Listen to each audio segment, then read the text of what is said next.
quickly, because I keep forgetting to do this, introducing myself. I'm not a professional MC. I am actually the executive director of the Ethereum Foundation. My name is Ming Chan, and I take great pleasure in actually performing the duties of MC every year since Devcon 1. So very happy to see everyone here, and now I introduce Hudson Jameson. Thank you.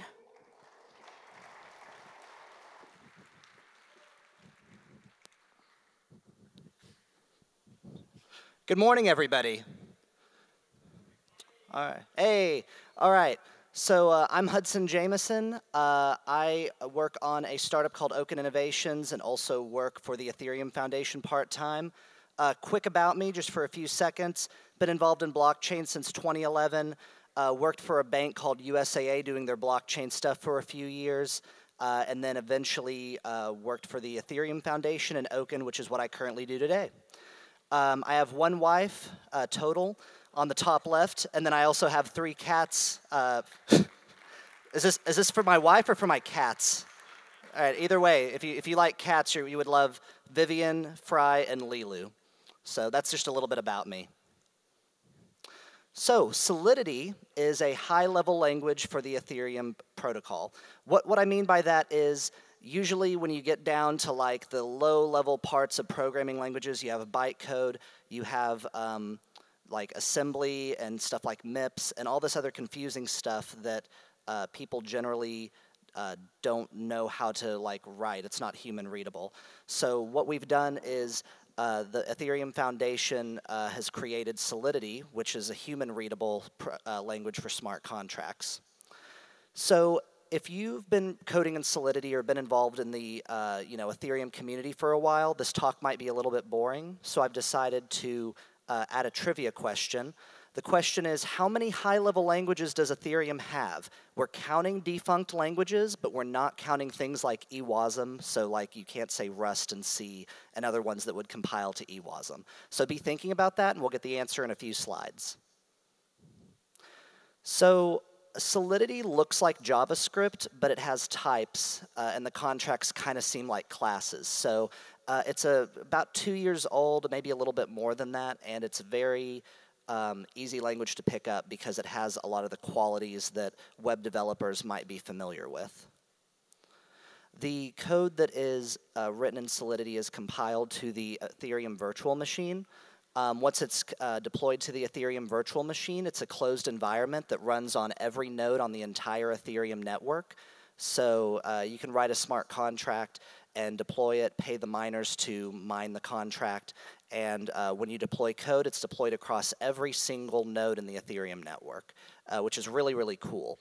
The issue with that is you can't have outside sources of like information, so you can't have like sports scores unless you put them in manually and have to trust the source. So if you want to get more information on that, look up oracles or trusted data feeds into blockchains. So contracts in Solidity are easy to write, but they're very difficult to make secure. There's a number, I'm just touching on this briefly, because there are many flaws in contracts that have caused a lot of lost funds. It's a very nuanced thing to understand, and there's growing resources for creating secure contracts, but it's not completely there yet. Everyone's doing a really good job trying to come up with best practices and create things in the language to provide security. But we all have to keep up with that, and I encourage you to look at the Solidity documentation under there's a section about security considerations that you all can look up if you're interested. So here's the answer to how many high-level languages Ethereum has. It is 6. There's Mutin, which is a C-like language that was deprecated around 2015. Serpent and Viper are Python-like languages. Serpent is deprecated. LLL is either called low-level language or Lisp-like language, depending on who you talk to. And that's one of the lowest level, high-level languages we have. There's Solidity, and then there's a new one called Bamboo, which is supposed to be very safe, written by Yoichi and some other contributors from the community. If I got this question wrong, please go online and yell at me on Reddit, because I love feedback and I love internet trolls. So please tell me if I'm wrong about this one. So contract standards are beginning to emerge. We have ERC20, which many of you have heard about. It's just a set of standards for having a token on the blockchain that's interoperable with other tokens. There's also security or smart contract security best practices. I put the URL on the bottom, and I'm going to publish these slides to Twitter so you all can look it up after. But this is from a company called Consensus, and they have this on their GitHub.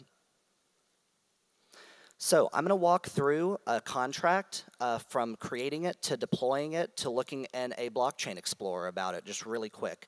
In order to do this, all the tools that you need to do this are online right now. The Fox logo is for MetaMask, which is an online plugin for your browser. I believe it's in Chrome and Firefox. Wait, at least it's in Chrome. And what you do is when you have a transaction that you need to push to the Ethereum network, it acts as a bridge between your browser and the Ethereum network. We also have Remixd, which is an online Solidity integrated developer environment. What that means is that when you want to write and test code, it provides a lot of debugging features. You can run static analysis on it. You can call functions. It's a really helpful tool for writing contracts. And then finally, we have Etherscan. Etherscan is a blockchain explorer, so you can see the contracts you've created and the transactions you've processed. So first, let's go to Etherscan. So this is an example of pulling up contract code on Etherscan that's been verified. As you can see, we have the contract source, the amount of Ether that's in the contract, and how many transactions have occurred. So let's just dive in and write our first smart contract. So this is a very, very simple contract right here. I'm calling it Simple Store. And the only purpose of this contract is to store an unsigned integer or to retrieve an unsigned integer. So it's very easy to start a contract. You just declare it as a contract. You go in, and then you declare your variables at the top, like many programming languages suggest you do. And then you can go in and create functions and events. Events are just like log files. So as you're going through and debugging your code on the blockchain, you can have these log files spit out events whenever something happens in your code.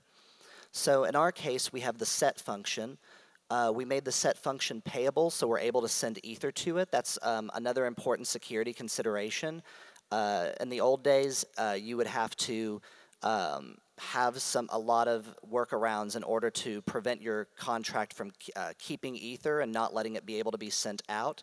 But now we have this payable modifier that makes it so that functions have to have a payable modifier in order to receive Ether, which makes it a lot safer if you're accidentally sending Ether to contracts.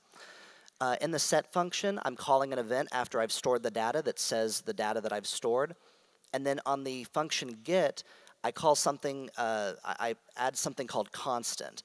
On a blockchain, you can do a transaction where you pay gas and you pay transaction fees in order to change the state of the blockchain.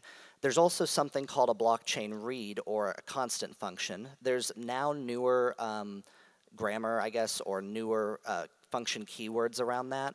I think it's pure and a few other ones, so look that up. But you can still use constant for the time being.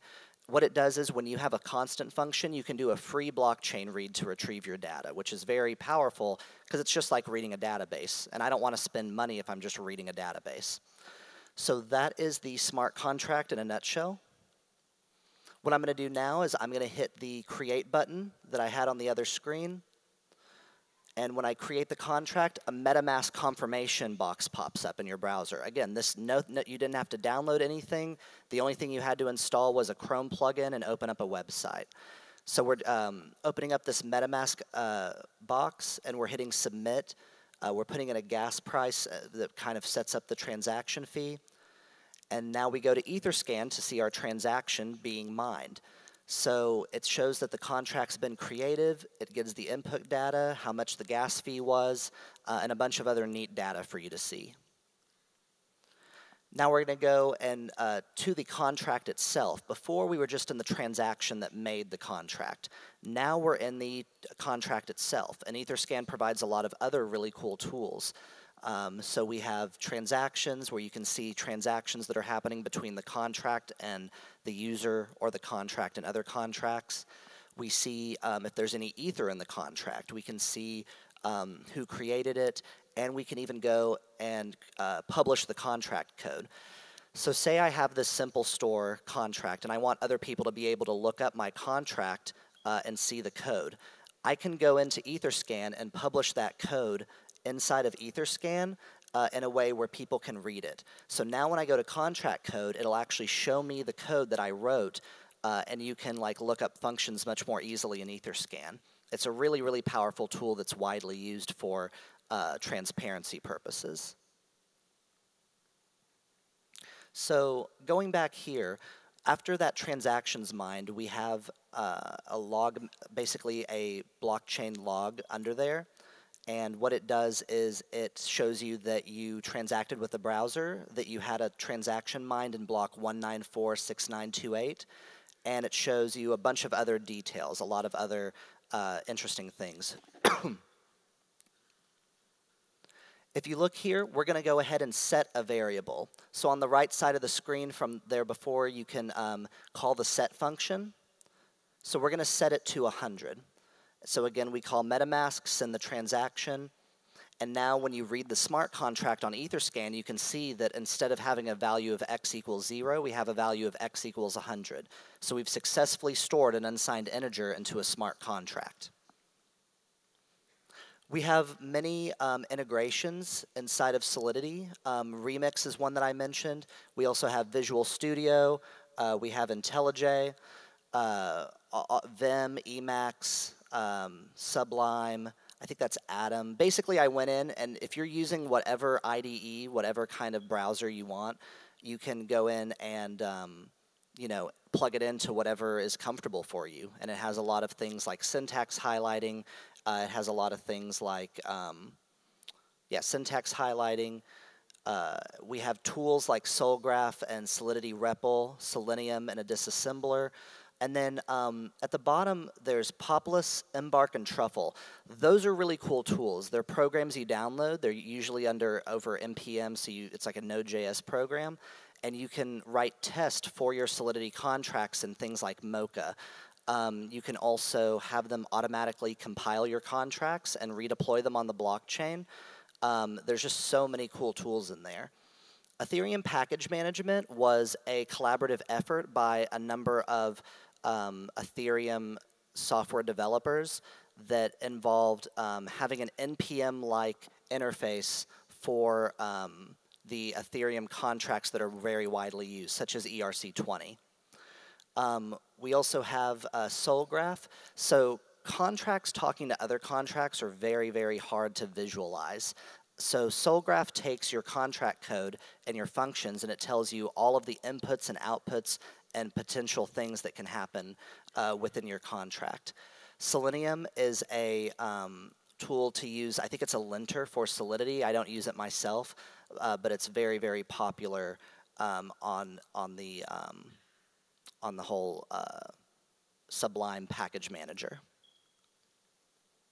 Oh man, so that should be saying love Solidity, but it looks like something is unknown less than Solidity, and now it's covering up my slides. So you can go to hudsonjameson.com/speaking engagements to see my slides. You can go to Twitter at Hudson Jameson or edit Souptacular, and you can find all my information on there.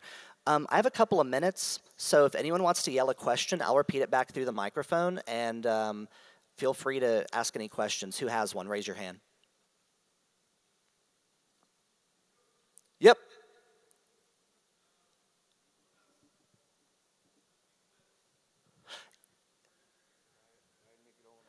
I've seen some beta or alpha versions of Eclipse plugins. It might be further along than that, but I'm kind of unaware if there is a plugin for that or not.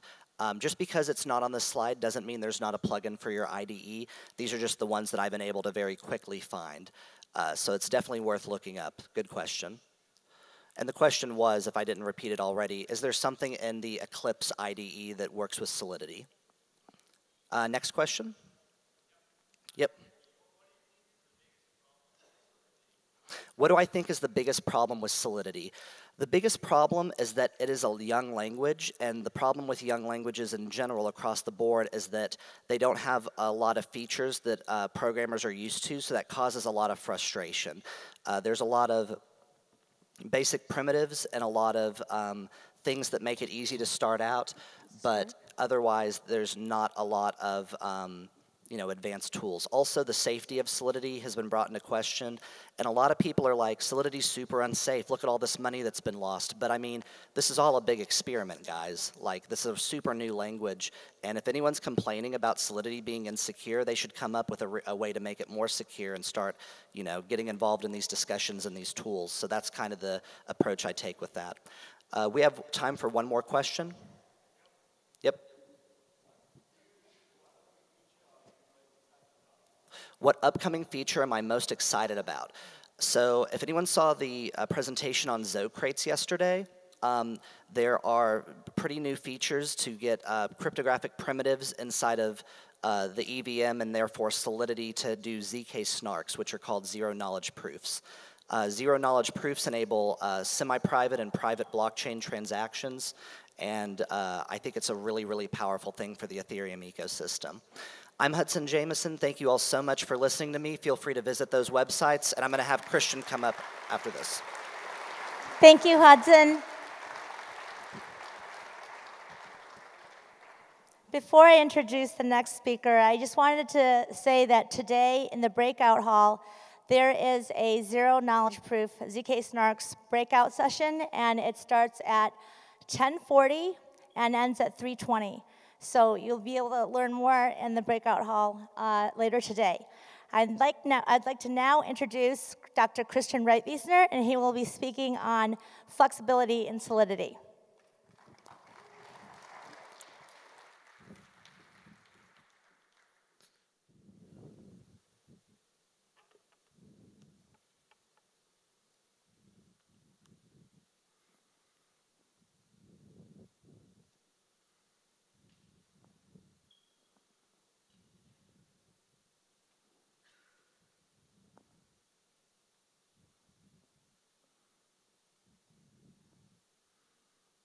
Can I have the screen, please? I think it's open already.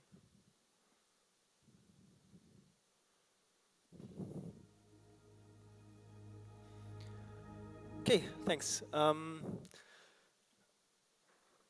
When you design a programming language, you have to make compromises constantly. There are people who request features, and of course features are nice, but with each new feature the language gets more complicated and thus either harder to understand, and it's easier to make a mistake the more complicated the language is. So you have the constant balance between functionality and safety. Of course there are features that are safe, but yeah, that's the compromise you have to find. And this has not been the case for general purpose programming languages for several years now, but in blockchain there's always the factor of cost. So smart contracts have to be very cheap to execute, and that also limits the features you can add in a language.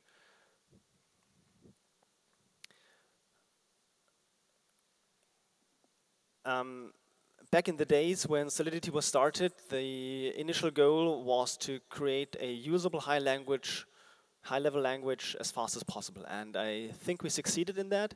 But of course, we made some decisions which turned out not to be the best decisions, and now is the time to change them. And Solidity is still a language that changes, and that allows us to make the necessary changes to the design. And yeah, the path we want to go is we want to keep features that are relatively safe, and they look like high-level features, but most of them are actually quite low-level. So we want to have features that look like high-level features, but are still cheap. And we want to remove everything that can surprise users or has some magic involved. And then a third factor is we are adding formal verification tools that are easy to use. And this, I would like to stress this easy to use part because that is essential, and we will see that later in the talk. And then if that is not enough for you, we provide a direct way to access very, very low level features of the Ethereum virtual machine.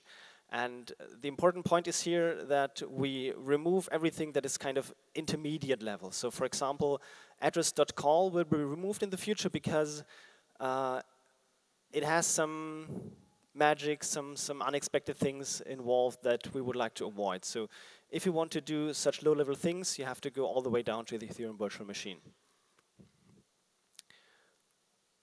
Okay, this is kind of the path we want to take. Now let's talk about some new features we added in the last year. This contract here is a simple database that stores people by an identifier, a name, and some flag that says whether they are owner of something.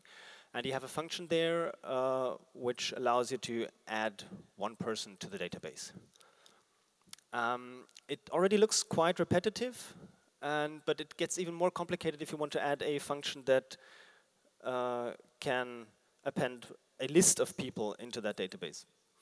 The problem many people run into is that you kind of have to create an array out of these three things here.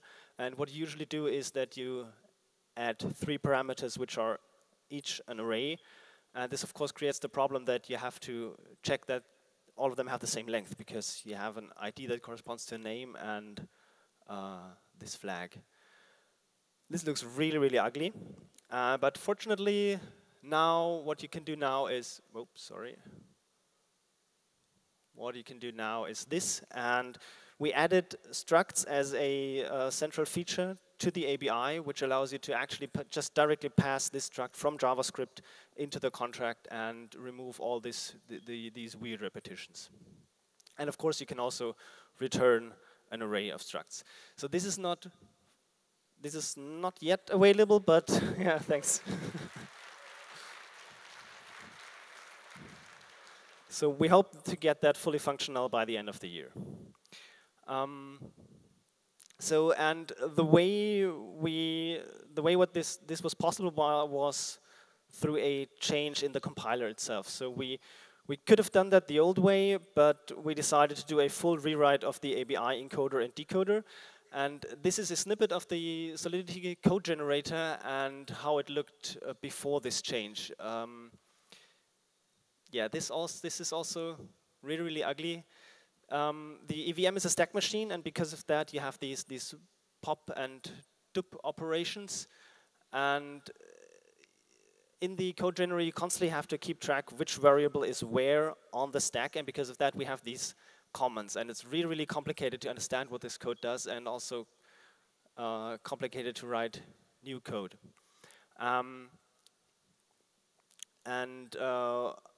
This is how it looks now, and it leverages a new intermediate language we introduced called Julia. Alex talked about that, I think, yesterday or the day before yesterday, so I will not go too into depth about that.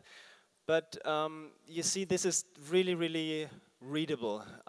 It has variables, you know what happens, you can use names, we have for loops, and so on. And what you also see is you have these angle brackets here, and this is because this is an intermediate language mixed with a very, very simple string templating engine to make it more flexible. What you see here is the full function to do any encoding of an array into the ABI encoding. So it does handle memory arrays, call data arrays, storage arrays, arrays of arrays, arrays of constant length, arrays of dynamic length, and so on. And the way it works is that, for example, here at the top, we have length equals length fun. And at the time of compilation, this length fun is replaced by the name of the actual function to retrieve the length of the array, which is, of course, different for statically sized and dynamically sized arrays. Um, okay, and a language becomes more and more useful, the better tools are available for that. We already see that in the questions that were asked in the previous talk. Remixd got gigantic updates. I think Jan will talk about that later today. We now can track variables, have breakpoints, see references of variables, and I think soon can also rename variables and so on. We have a way to export the AST, which is the result of the parsing step. This allows many new features, and one of them is a tool to do code coverage, not based on syntax, not just based on lines, but on semantics. So for example, is a less than operator actually tested to do what it does? And then a standard JSON I/O. This is a way to get more fine-grained control about the settings of the compiler. Yeah, then I have a very special announcement to make, and this is that the Solidity documentation that we only have in English for now is now also available in Spanish. So please give a big round of applause to these 5 people who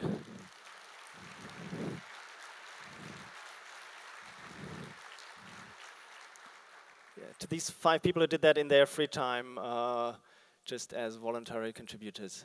I think this is really important to make Ethereum accessible to the world, and languages like Chinese or Russian should also have their own translation of the documentation. And I want to spend the rest of the talk on formal verification of Solidity. And whoops.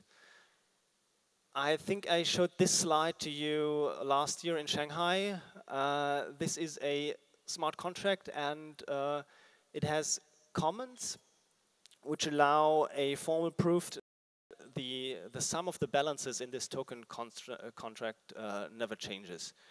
And the way it works is that the smart contract gets translated by the compiler into a language called Y3, and it mixes this translation with the comments you have here. And then you run an external tool on that to create the proof that the balances are constant, the sum of the balances are constant. But what you see is that there are almost as many lines of comments in this code as there is code. And you also see that these comments use a language that is slightly different from Solidity. So it requires you to learn a new language. It requires you to learn how to use these tools, and this makes it very hard to use this formal verification tool. And the harder it is to use, the easier it is to make mistakes, and also it is easier so formal verification is only useful if people understand what is actually proven there. So the statements that are proven there have to be understood by humans. And if that is not possible, then nobody will use formal verification, and it's useless. And because of that, so yeah, perhaps that approach was not so great. So we took a step back and reconsidered. And how it looks now is like this. We replaced Y3 by a tool called an SMT solver. SMT solvers are less powerful than general theorem provers. And because of that, in this smart contract, we cannot prove that the sum of all balances is constant, but we can prove that the sum of the 2 balances that are modified is constant. So what happens here is we have a require statement, which is, yeah, doesn't have much to do with the formal verification. This is just the regular Solidity require statement. And then we store the sum of the 2 balances in the before variable. We perform the modification. And after that, we check that before equals after.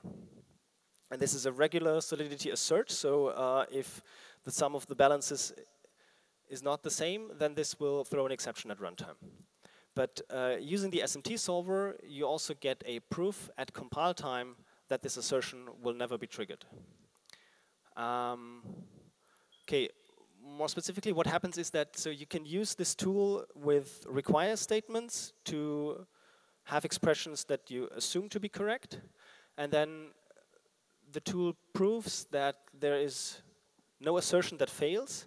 There is no overflow or underflow in your arithmetic operations, no division by zero, no constant conditions, no unreachable code, and whatever we will come up in the future. And so let's take a look at a simpler example. This is still an experimental feature, and because of that you need this first line that activates the SMT checker. And yeah, the function here just takes two numbers and adds them. Of course, there's a problem because we can have an arithmetic overflow here in this edition. And this is exactly what so if you run the compiler on that, then this is the message you will get. And the great thing about this SMT solver is that it's more limited than Y3, but it has a feature that Y3 did not have, and this is the following. So if an assertion fails, it tells you why it fails. And I think this is really important because otherwise people say, I don't know, it doesn't work, but okay, let's just comment it out or whatever, throw something at it so that it doesn't complain anymore. But this tells you why it fails and kind of forces you to think about this addition and think about why it might create an overflow, and then take the necessary steps to prevent the overflow before it happens. So currently what people often do is create runtime checks about overflow, add runtime checks about overflow in arithmetics. But this can be really dangerous because if you end up in a situation where you have an overflow because of some internal mechanism of the smart contract, then it will be the smart contract will be stuck because it will always throw this exception because of the overflow, and you perhaps can't get the money out or whatever. But if you already get the warning at compile time before you deploy your contract, you can think about why it happens and prevent this from happening in the first place. And how you prevent it is like this. So you add a require statement, which of course in the end has the same effect as if you would just check if there is an overflow. But the benefit is that you see that there's an additional condition that is present about these numbers A and B. And the SMT solver will now see the require statement, take these conditions into account, and then check again whether the overflow will happen. And of course, it sees that a number less than 2 to the 100 plus a number less than 2 to the 100 will be less than 2 to the 256. Okay. Yeah, let's take a look at another example. This is an actual example from the underhanded Solidity coding contest, where there was a loop that used an unsigned variable and decreased it, but checked against greater or equal than 0. And of course, this loop condition is always true. That's of course something that can be detected from the type of the variable alone, and you don't really need an SMT checker. But yeah, this was a simple example to present here, and it can do much more complicated conditions. And yes, this is what we'll see next. And yeah, this talk was quite dry about programming language theory, so I would like to end it with an exciting math puzzle. So here we have a circle plus circle equals 10, circle times square plus square equals 12, circle times square minus triangle times circle equals circle. What is triangle? Any guesses? So yeah, easy as pie. We just write a small Solidity program that is equivalent to this puzzle, and we add the conditions as require conditions, and then at the end assert false. So assert false sounds weird. Why would we do that? And the reason is, if the SMT checker can prove, so a failing assertion, so assert false is not bad. It's only bad if it's actually reachable code. So a false assertion will not be triggered if it's not reachable. So the SMT checker has to prove to us that this assert false is actually reachable. And it's reachable if all the 3 require conditions above are true. And of course, it doesn't just tell us that it's reachable, it tells us how it's reachable, so what are the exact inputs to get to this failing assert, and we see that triangle is 1. Okay.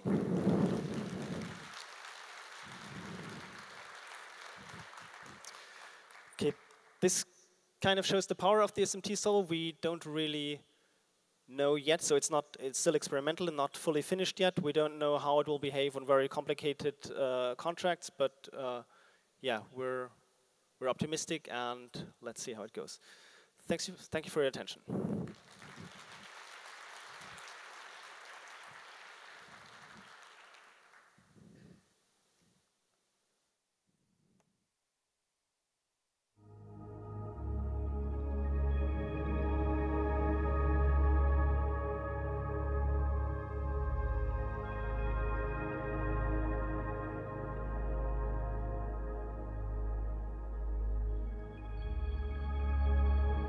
Test. Thank you, Christian. A very quick announcement I've been asked to make. There are items that have been turned into lost and found downstairs at the registration/t-shirt sales desk. So it's probably easier to go get them now than after close of event. I'd like to next introduce Ethereum Mist developers, Everton Fraga and Victor Maya. They will be speaking on Mist towards a decentralized, secured architecture.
Morning, everyone. I'm Everton Fraga. I'm here to talk about Mist project. Alex van de Sande couldn't be here. He's about to have baby, so well, maybe next time.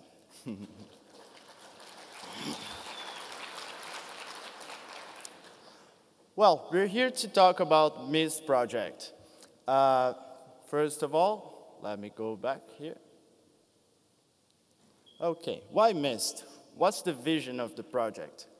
It is to host the Web3 projects, the land of the decentralized applications, where you could access websites that live actually in no central server, using peer-to-peer technologies such as Swarm, and having the blockchain as the backend. Let's browse through the past versions. Okay. At the first DevCon, there were no Mist. So that's why people would execute transactions that execute smart contract methods only in command line tools. So it was really developer-oriented. And, well, no graphic interface, so you had to be a command line guru. Therefore, no dApps. By the time of DevCon 1, we had Ethereum Wallet, which was the foundation of the dApp space. It was the first one we built. It was more like an advanced tools for specialists. You had to click around and get to know all the application, and it posed as a dynamic interface for contracts through an auto-generated, based on the ABI of the contracts. You could have executing contracts with all the parameters and was like a Boolean, and you int, and then you would execute methods. Well, it did its job, but for the general use, there were some features missing, of course, such as that would require you to have Ether, for instance. Then by the time of the Devcon3, we had released the Mist beta, which was more like a Firefox or Netscape navigator as the beginning of the internet. So, focused on the enthusiast user. It presented the full power of the web for smart contracts. So you would, from your JavaScript application, from your website, you would trigger transactions, and then Mist would handle it. Here you can see a confirmation window about the execution of a method in a contract. We have these the parameters that could be parsed via an ABI directory built by Piper. So yes, that led to many other things. So you could create your own Congress contract and then build an interface out of it. But you know, as the blockchain started to grow in size, it was becoming less and less practical for the users to have the whole blockchain synced. So yeah, this is one thing that we would talk later. Throughout this time, we had the ecosystem has grown like crazy. Throughout these 3 years, we have been downloaded many times as well. So I'm here proud to share with you that Ethereum Wallet and Mist combined had been downloaded more than 2.6 million times. So that's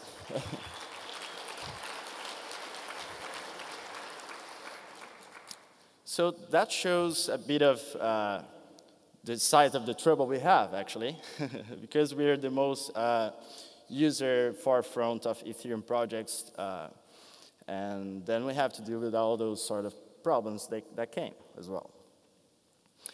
Well, in order to solve that and organize all the project, we did a Mist Summit in Rio, where we get to have the whole team. And we talked about lots and lots of things. So it was sort of a whole week thinking and working. So here's some proof of workshops for you.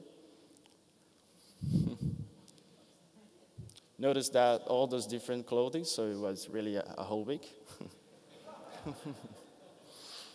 Yeah, and that was our team at that time. So yeah, we came up with really lots and lots of experiments. You know, those are only some interface-wise experiments. So let's get to the delivered features this year. First and foremost, our main concern is security, because, well, we have a browser that handles private keys. So it gets, you know, it's not so simple as would be a simple website that doesn't handle anything related to money, for instance. Well, let's put a ribbon on this because it's so important. So we've made an extensive audit by Cure53, which is a really cool German company. Those guys are really skilled, and they managed to find 22 issues with varying severity levels. So we have some critical ones, high, medium, and low. All of those were fixed by us. As soon as they reached us, we were ready to fix. And we increased our test suite, so no regressions here. And also we had some really important Ethereum bounty program submissions. And here I'd like to thank Juno and Yoo-Ho Kim. Really thank you.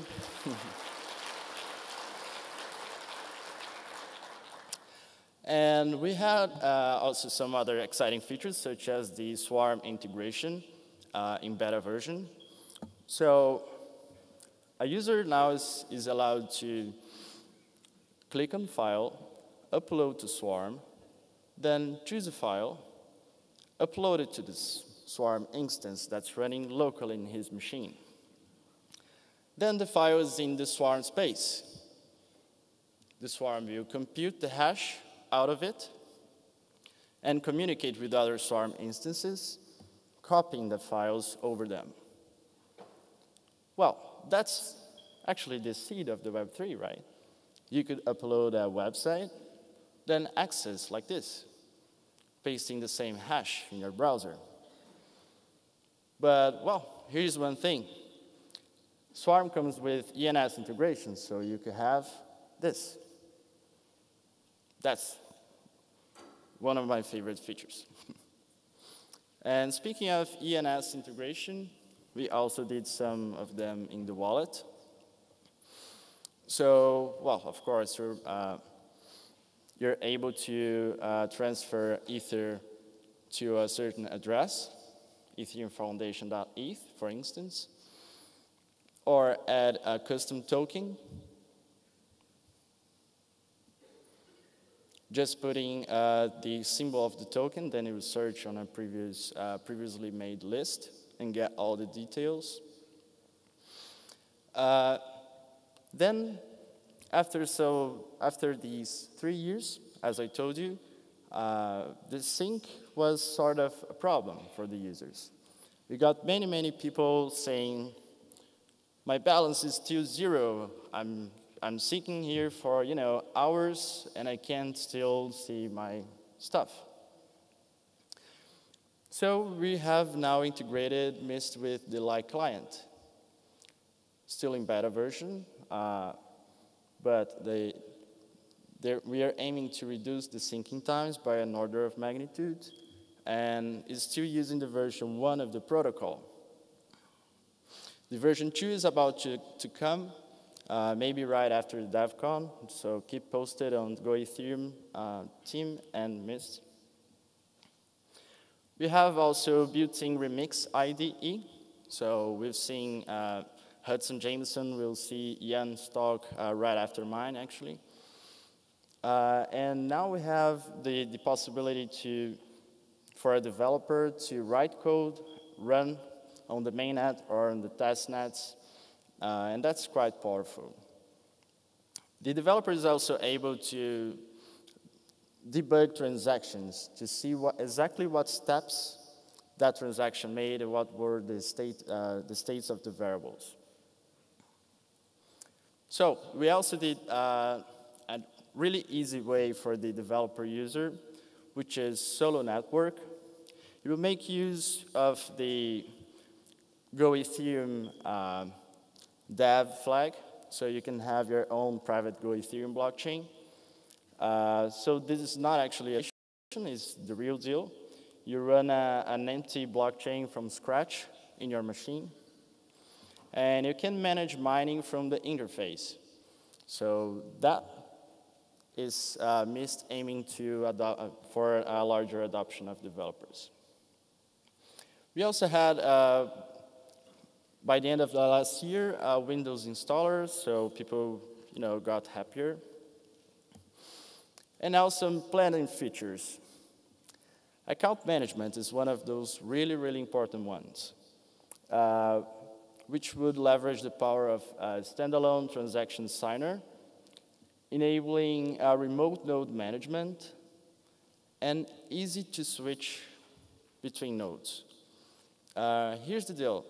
If we want to use Infura, for instance, for any reason, we would sign those transactions from within the signer. All those account keys would be held at the same directory, and we could even switch between nodes. Could be Go Ethereum, Pi Ethereum, or any other. Having all those keys managed by Mist. Couldn't be even harder wallets. So this account management would lead to having those multiple Ethereum clients. So you could use your own favorite node, having native support to Ethereum clients.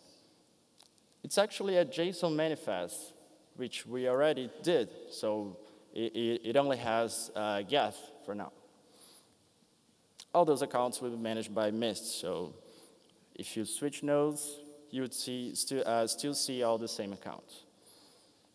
So we're under actually a major refactor being led by Mark, who's there, maybe? Yeah, Mark, show yourself. He's not here. Hi, where? Oh, here, yes. Mark is our new addition. He's a Redux book author, a really skilled developer. So he's fixing internal state issues for now, which is mainly the foundation for major features to come. We're also thinking about having a sync jumpstart, which is something really awesome in order to fix that zero balance issues. So you would start connected to a remote node, so you would see all your balances, all your stuff like real time. Then you'd have a background sync. So that would progress, progress, progress. When it comes to the right point, you would switch over. So you would switch to light client or full node of your choice. There's also this important news for the dApp developers that we're planning to isolate local storage between networks. So you would have different scopes to work with. So the dApp developer wouldn't be worried anymore about having mainnet storage and testnet storage, and also transaction inspector, which is something it's time for us to have. We would show pending and past, no more per dApp setup, because as taking the wallet as an example, it handles all its transactions in past and history, so that wouldn't be necessary anymore. All with ABI lookup, so you'd see once that methods are on the directory search, that would be so evident. And you'd see perfectly the transaction details. And speaking of the Ethereum wallet, it's time for a change. So back then, it was one of the most ideal ways for you to kickstart on your Solidity project. But now we have some powerful tools like Remixd, and maybe we don't need some features that we had in the past. So now we see it as the ideal way of starting as a Solidity development is having, well, in Remixd itself. So we're planning to deprecate some features in order to have more simplicity. And we're planning to have a new wallet contract. There are some other audited and solid work around, so we're planning to, in the near future, to change that. Well, Mist is about developers as well, yeah. So we plan to have better integration with Remixd, improving private net integrations, kickstart some Puppet magic, and of course, we're totally open to suggestions, so you can guys reach me out before lunch or maybe something. Speaking of the ecosystem we're trying to build here, I think it makes a lot of sense if we could have some dApp trust meter, because there is a fundamental question about this. Should dApps have access to HTTP? If dApps could be run from Swarm, could be loaded from Swarm, does that make sense, even sense, to have access to HTTP? We all know the web now is full of trackers from all kinds, and those trackers feed the multi-billion markets, taking advantage out of our online habits. And once dApps are hosted in Swarm, users will be able to decide whether or not a certain dApp would have HTTP access. And although the blockchain has already proven itself secure, of course, social engineering and trickery are important problems to deal with. And we'd like to invest some time into anti-phishing mechanisms and using some sort of reputation system or blacklist subscriptions that users will be able to easily manage. So yes, here at Devcon3, I present to you this summary. We've got hardened security, smarter Geth updates. We're no longer having to release missed versions for each Geth update. ENS integration, Swarm beta, Delight client, Remixd integration. So there's a key takeaway, which is Mist is a full browser that makes you run a full node. It can be also a light node, but the thing is, you should, for the good of the ecosystem, run your own node. Well, this is our current team, and we also have many and dozens of contributors, so I'd like to clap a little bit for them. Those guys helped us with translation, with many bug fixes, and lots of suggestions around. And there's one more thing. Remember that I told you about the workshop back in June? We worked together for that whole week and discussed about many, many things. And Victor Maya kickstarted a new track within the team. So I invite him to stage to talk about his new project. Victor.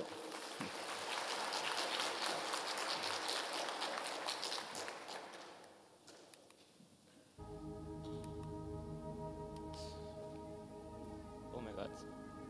Sorry about that.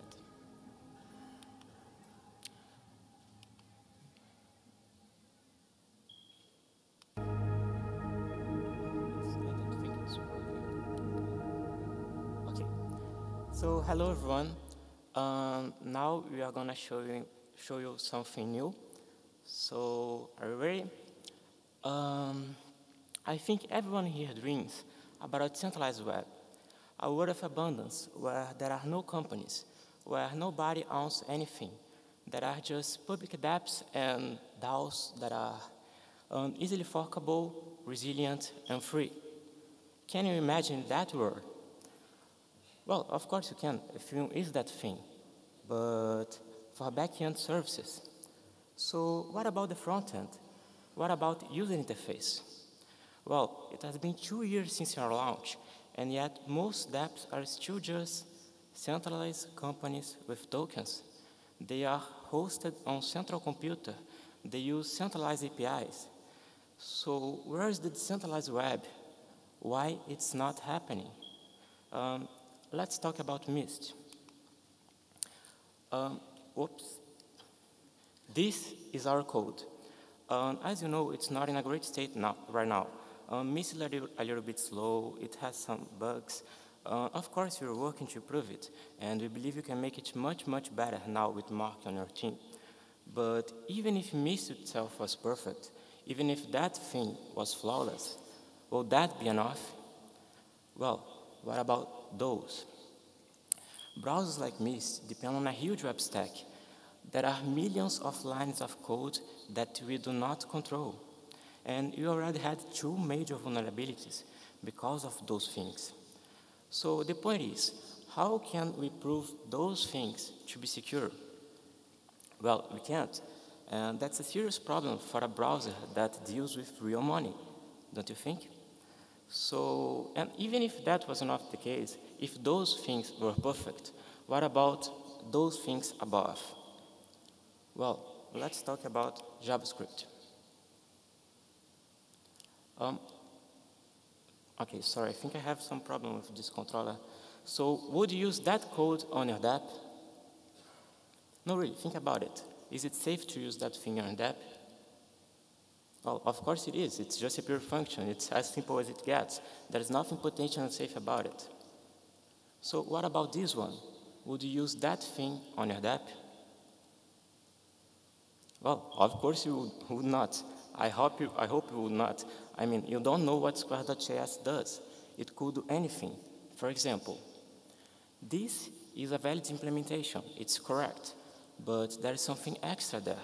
It also alters the global Web3 object. So this is not cool. This is the kind of bullshit you can do in JavaScript.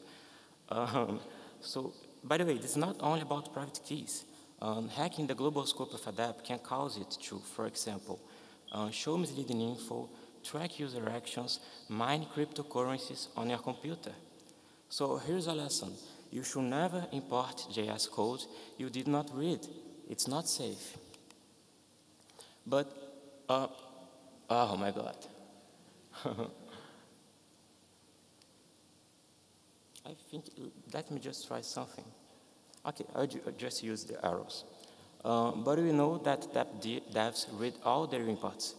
Like, this is not a real problem because devs are doing all that audit work by themselves, right? So let me show you something. This is a list of Web3.js dependencies. Each one of those lines is an npm package with a lot of files, perhaps hundreds of lines of code. This is the first, this is the second, the third.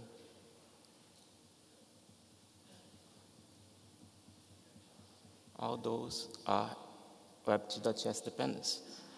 And my question is, have you devs around here read all of them? Any of them could be hiding something like this anywhere. So the point I'm trying to make is, for that and many other reasons that I don't have the time to explain, the web as we know it was not made and it's not ready for crypto. So what it needs is not another web browser, but a brand new thing made from scratch for a decentralized web. We need an answer to the question, how would the web look like if it came after Ethereum? And to answer that question, we started the Moon project.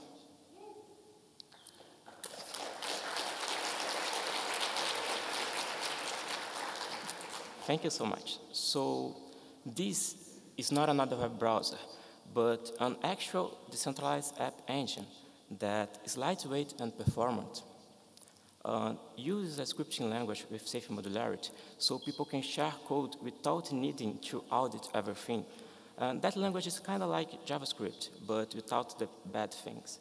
And is small enough to be formally proven secure. And if those words sound a little bit scary, that just means a computer, not a human, can verify that the whole thing does not have a single vulnerability. And that's kind of a big deal. So in short, oh my God, sorry.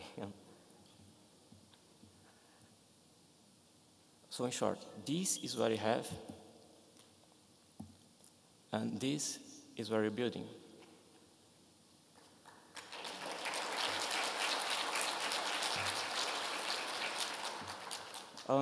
By the way, I'd love to elaborate on how those things are possible, but sadly, I don't have the time for that right now.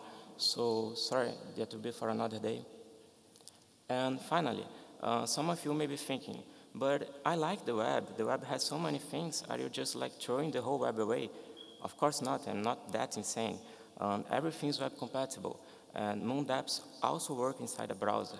And Moonlang can be compiled to JavaScript. In fact, you could even use Moonlang as just a safe module system for JavaScript. So for example, here I import Moonlang in normal JavaScript code. Then I use Moonlang to import some library from IPFS or Swarm. And then I use that library inside normal JavaScript. So you don't actually need to use Moonlang to benefit from it. And it also works on other languages, so you can think of it as kind of like a safe coding sharing tool, not an actual language. You don't need to use it. So demo time. This is a video of the Moon browser. It's the web version of the Moon engine. This is a 100 kilobyte HTML file. So yes, it's really small. You can use it kind of like my Ether wallet, but with dApps. So let's open a dApp by pasting its IPFS hash. As you can see, this dApp is pretty simple. There is a title, there is an image, and there's the block number. It's connected to Ethereum. So let's see how its codes look like.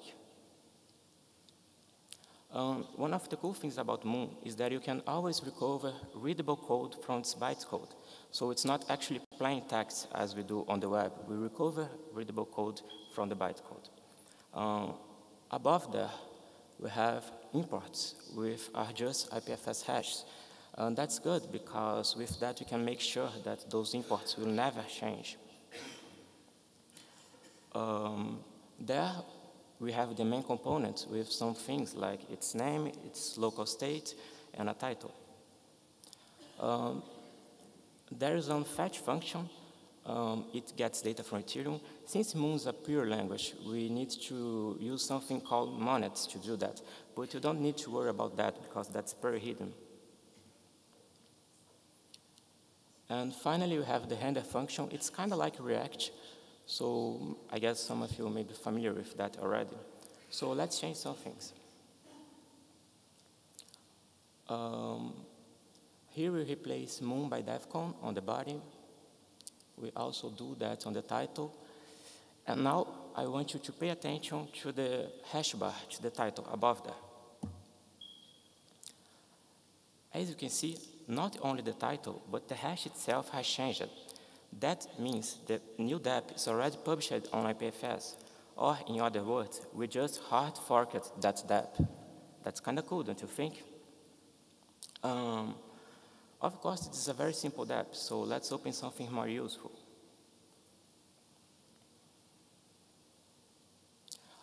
This is a token wallet. There's no Ether on this account, so let's send some Ether to it.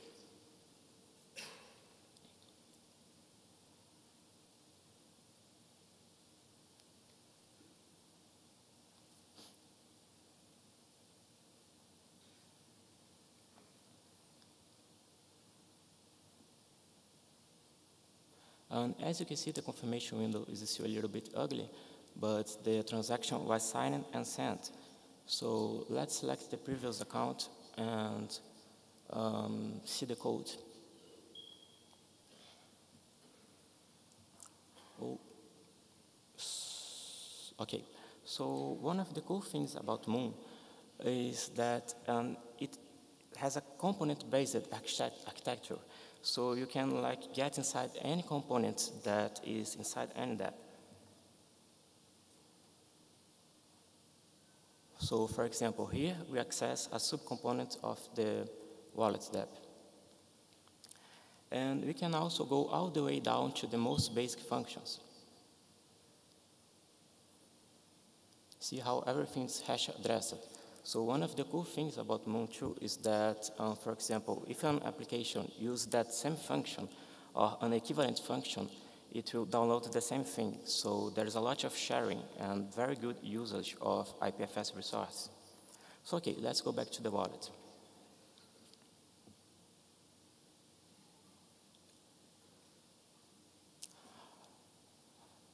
As you can see, our Ether has arrived, so that's kind of cool. And for the last thing, let's open again the token table.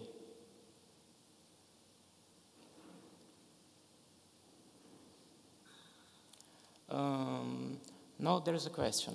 This is a component from the wallets dApp. How hard would it be to use that component inside the Hello Devcon dApp that we just made? Well, let's see.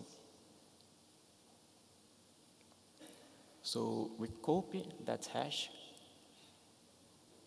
We go back to the Hello Devcon dApp.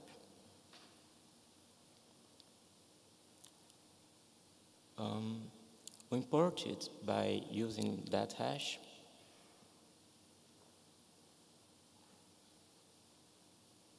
Oh, sorry. I actually go back, so because I want to show some things and I pressed the arrow on the wrong timing. So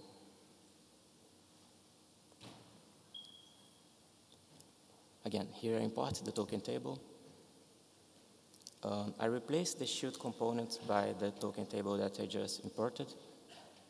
I remove the Moon image, so it's the same place as the Moon image would be.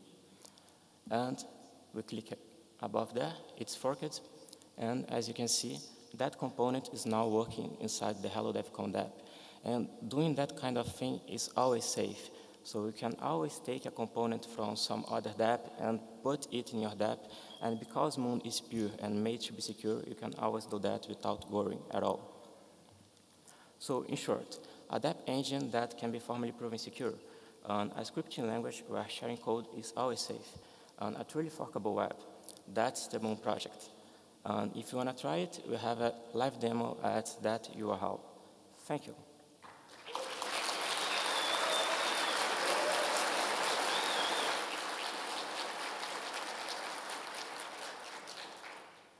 By the way, just a small little point I would like to make, that whole thing is actually decentralized. So there is no central computer anywhere. The back end of the dApps is Ethereum. Code is downloaded from IPFS. So like you can just try it, do something I don't like, and there's not anything that me or anyone else in the world could do about it. Because Moon dApps are actually public, forkable, decentralized, resilient, and free, exactly like smart contracts are, and as I think that dApps should be. That's it.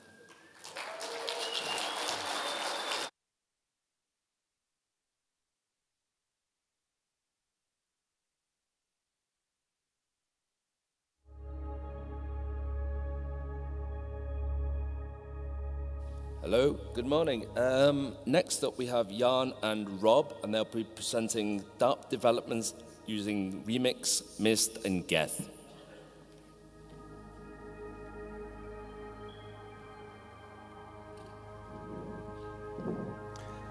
Hello everyone. Yeah, so today we will be presenting Remixd with Rob Stupay here. Hey. So I am part of the Berlin CPP team in Berlin, and so I am a developer of Remixd. If you already have internet now, you can browse remixd.ethereum.org, and we have a version there. And so there is also like documentations, and you can also browse our chats, our GitHub chats, /Remixd. But you can also go to remixd-dev, and it's a more developer chat. So today, I will be most of the time presenting what Remixd is and what are the new features of Remixd.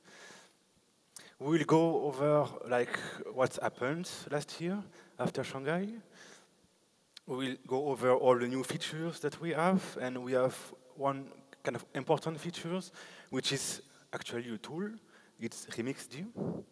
And I will present so how we can use Remixd together with Geth and Mist.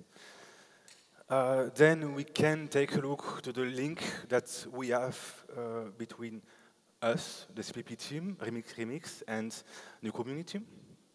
There is a lot of links, it's nice.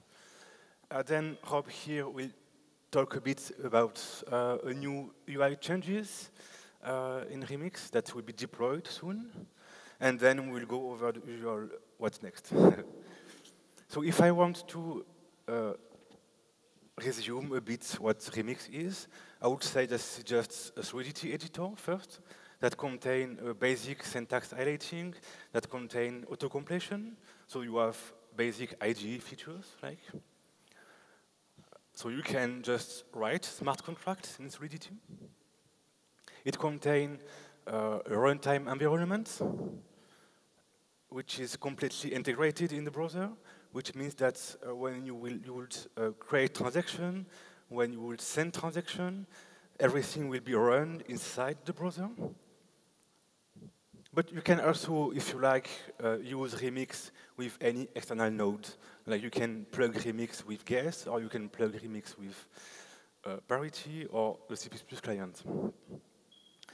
And then, first important features of Remixd is the code analysis. So as long as you are writing code, we will just analyze the code, and then Remixd will just propose some warnings and display some warnings in order to improve the code and in order to avoid mistakes. So this is Remixd, and I will go over a basic use cases now. So you can input contract. Here, this is the default one, ballot.sol. You have two important stuff happening in the right panel, which is the compile tab and the run tab. So if you look at the compile tab, you will have some information about the compilation results. You will have some information about the static analyzer. For example, here you can see that the compiler gives you one warning and the static analyzer gives you two warnings. So you can check in real time what you could do, and you can check if there are maybe some mistakes in the code. So you just write contract and you compile a contract. Then you might need to run a contract. So we'll just go to the run tab. And there are several options at this point. You can use the integrated VM in the browser, or you can plug Remixd to any external node. And for example, in this slide, you will click on create. That will create a new transaction, and you will be able to see the result in the terminal below. So you can see that below I can see the new transaction, you can see the from field, you can see the transaction hash, and you can see a bunch of other informations. If you want more information about transaction, you can then click on the next, details button here. And you can see more other information like execution cost, transaction cost, value, the bytecode, the deployed bytecode. And then, important feature is the status field here. This is a new feature that has been released with the Byzantium release. And if you want to have more information about the execution of the transaction, you can click on the debug button here, and you will be able to start a new debug session here, and you will be able to go through the execution step by step.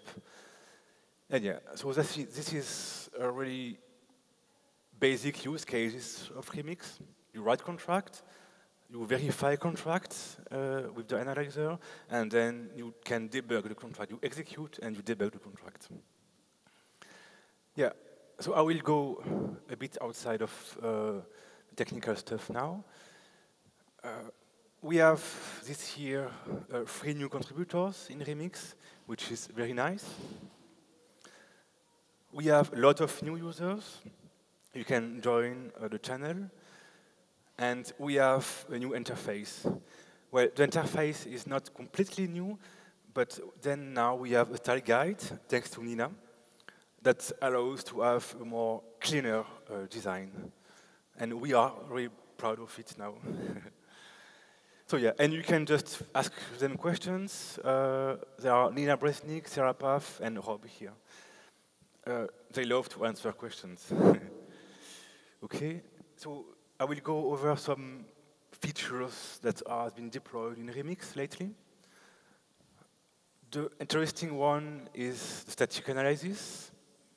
It's just a bunch of modules that will run along the compilations and that will check if there are mistakes and if the code can be improved. For example, the second one from the top is check effect, and that will check if there might be any reentrancy issue. For example, if you look at gas and economy, the second one, there is this on local calls. That means that it's not very nice if you call a tunnel function to use this dot. It's better to just call a function with the name of the function because it will consume more gas. So it's a bunch of modules that are here to facilitate the tests of the contract, the verification of the contract, and that can, as much as possible, forbid to make mistakes. Yeah, thanks to Sarah Paff, we have this terminal, which is, I think, very nice. What you can do here, you can see transactions, as we have seen earlier, but you can also input JavaScript code. So you can input script. In this example, you can see that there is a call to get block number, like web3.eth.getBlownumber. This is JavaScript code, by the way. So you can just input scripts, and you will have the result in the console. You can also listen on network. That means that either here will be displayed transactions that are executed from the Remixd UI, or maybe you want to here display any transactions. So you will check listen on network, and you will be able to see all the transactions mined in the network, and you will be able then to debug and to inspect them. Yeah, the usual debugging features. You can see the state of the contract. I mean the solidity state, the decoded state. And you can also see the locals variables. One example here. And yeah, you also have breakpoints. So you just put the breakpoint in the code, and then you click on jump to network, and you will be jumped to the network. Yeah, this is basic IDE features, but that makes the life easier, I think. Yeah, one really nice stuff that we have since a few months is the Swarm integration. Really cool. So you can then publish on Swarm.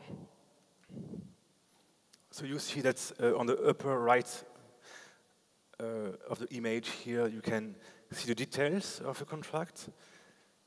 If you click on Publish on Swarm, you will just deploy this bunch of JSON stuff in Swarm, which is the version of the compiler used to compile, which contain some settings, and which contain also the source code that has been used to compile. So you just click on Publish on Swarm, and everything will be pushed on Swarm. And then you can reuse it in Remixd, or you can also reuse it in any kind of applications that use Swarm, obviously. In Remixd, you can use the Swarm integration directly in the source code. Here, you can see import token from, and then a BZZ URL.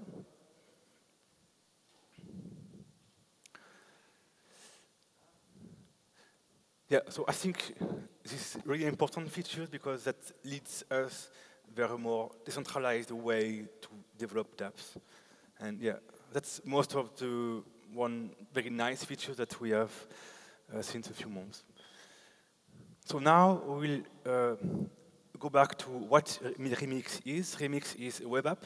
And as a web app, it's a bit hard to keep your code because the code is stored then in the browser.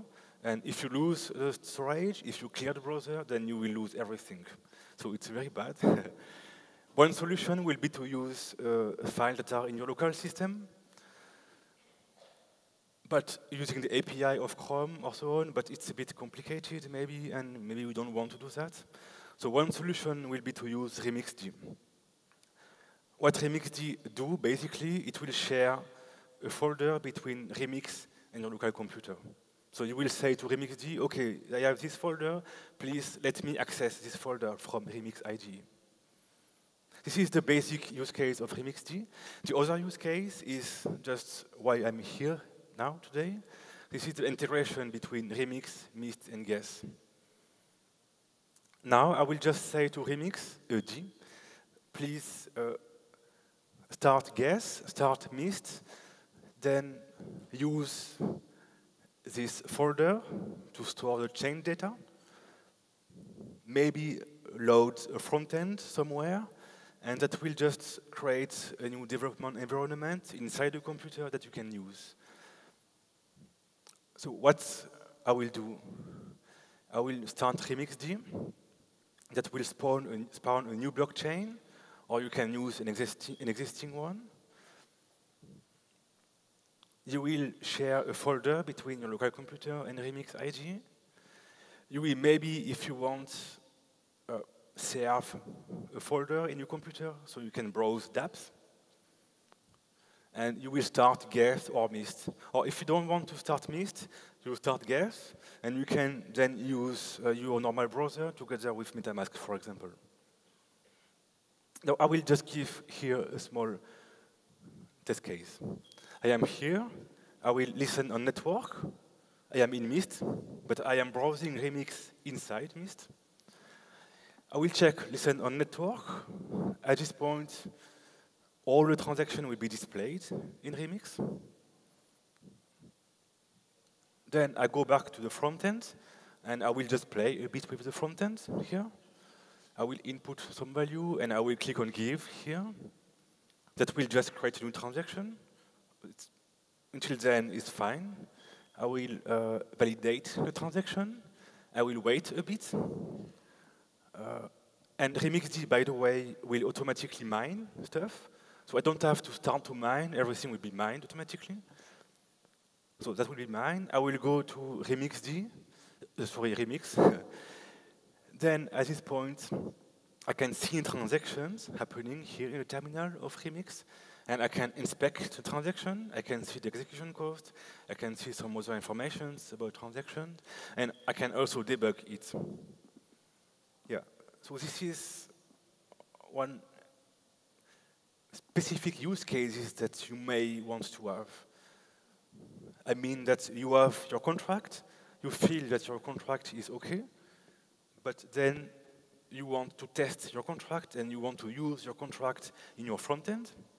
And at this point, you will have to go back and forth between the front end and the contract. Like, okay, you play with the front end, and then you realize that you have to modify something in the contract. So you go to the contract, and then you go to the front end again, and to the contract again. Yeah, this is very long. But with that, you can easily switch between, and you can easily make modification in the contract and see the modifications in the front end. But maybe you don't want that. Maybe you just want to have a contract and to deploy the contract without dApps, and it's fine.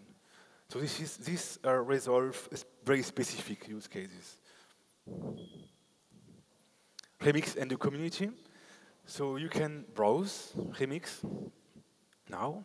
You can access the chats, you can discuss with us, and you can ask questions, and you can ask for new features, of course. If you go to etascan.io, you can also use Remixd Debugger. You can also use MetaMask with Remixd, and a very nice feature that's been deployed, maybe not deployed, but that is currently in development, is a way to debug transactions from MetaMask. So basically, MetaMask will replay the transaction inside MetaMask and will give the trace to Remixd. So you can then debug any transaction from Rinkeby or Robston or any other app. Infura, important too. This is another way to debug transactions. So Infura is a bunch of nodes that are maintained by them, and everyone can query those nodes, but then you cannot now query debug endpoints. You cannot debug transaction using Infura. And I would really like this to be happening because that will allow a bunch of nice stuff. Swarm ENS integration. You can now browse remixed id.eth in Swarm. And this is really important to move a more decentralized way of doing stuff. Mist, we already saw that. And NPM modules, which is another important features or advancement, I would say. We really want to split up Remixd in different parts so the community can use it. Because now, if you want to use only static analyzer, you will have to pull the whole Remixd. And you don't want that. You just want to pull the static analyzer. So we need to split up into several modules. What's next? I think I will let Rob speak now. He will talk about some new UI changes. Thanks. Well,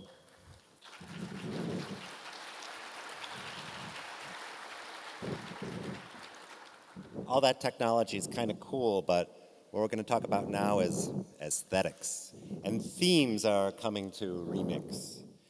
We've made a dark theme, and I like the idea of themes because we're going to be aesthetically flexible for both your eyes and your taste, but also for your application. So it's going to be easier to integrate Remixd into your projects.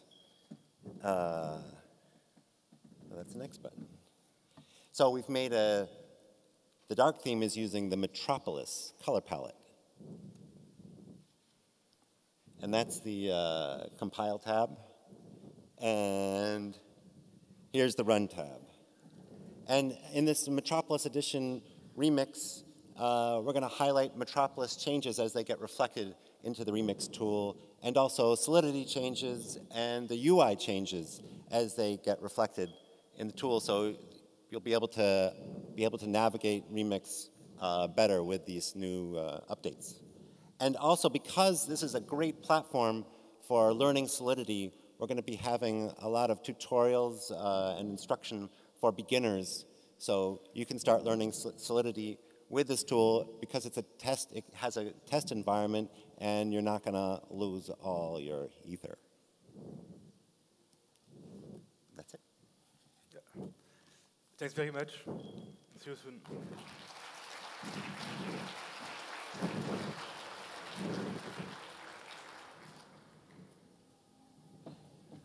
Okay, next up, Andy Milanius will be talking about DapHub.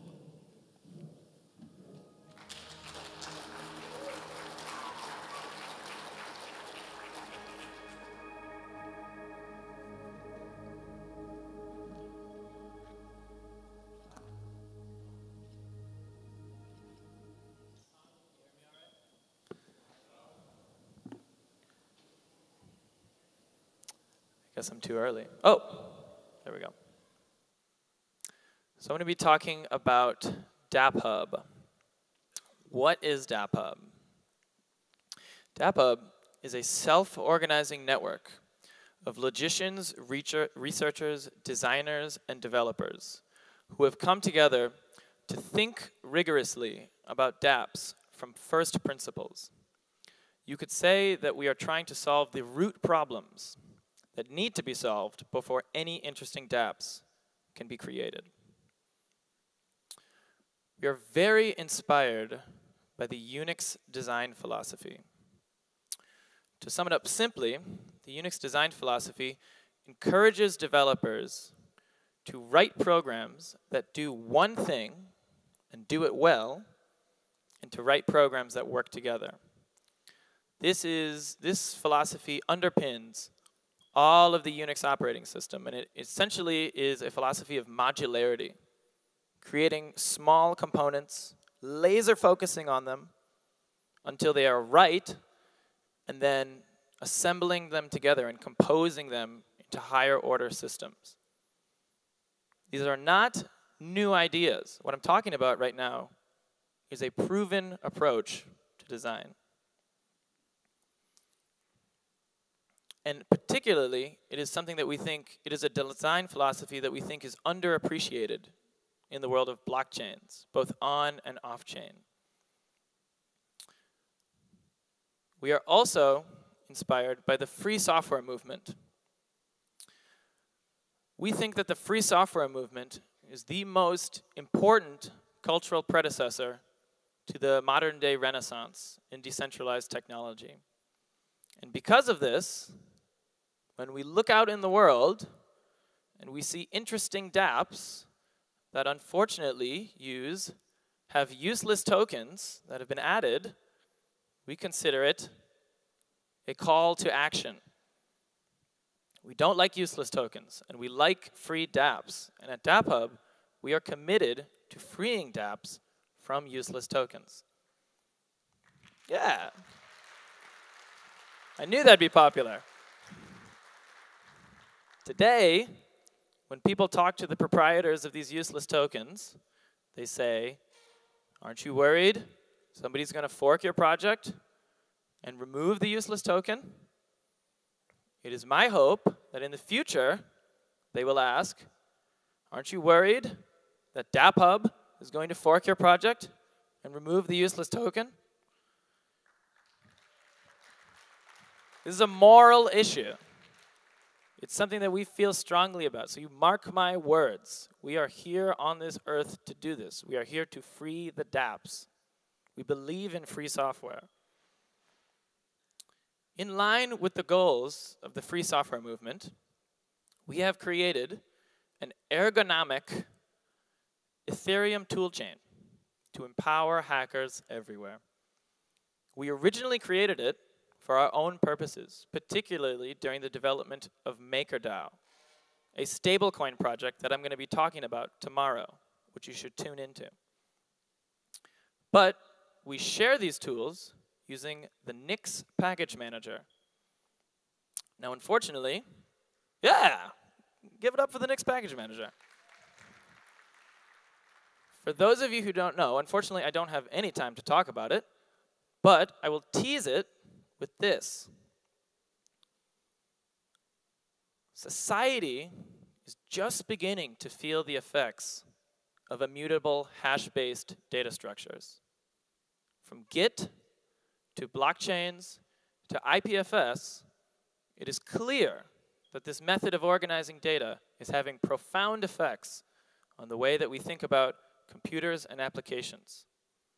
Nix OS and the Nix package manager is what happens when you combine Linux with immutable hash-based data structures. And I will leave it at that. So, onto the tools. What do we distribute? The first one is called Seth. Seth is the Ethereum Swiss Army knife. It helps you use the Ethereum API. If you've ever used the Ethereum API, you know that it's a bit of a pain. It's got curl, it's got post, you have to memorize all these RPC methods, it's annoying. Using Seth makes it delightful. If I wanted to send a function call to a smart contract using the Ethereum RPC right now, it would be curl, blah, blah, blah, dash x, blah, blah, blah, encoding, blah, blah, blah. It's horrible. With Seth, it's Seth, send, address, function name, parameters, boom.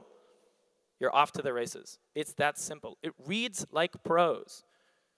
It's delightful. If you want to read from the blockchain, it's Seth, TX, hash, boom, and it's out there. You can output it as plain text. You can output it as JSON. You can filter by field. These tools, they work together. You can compose this into a more interesting tool on top.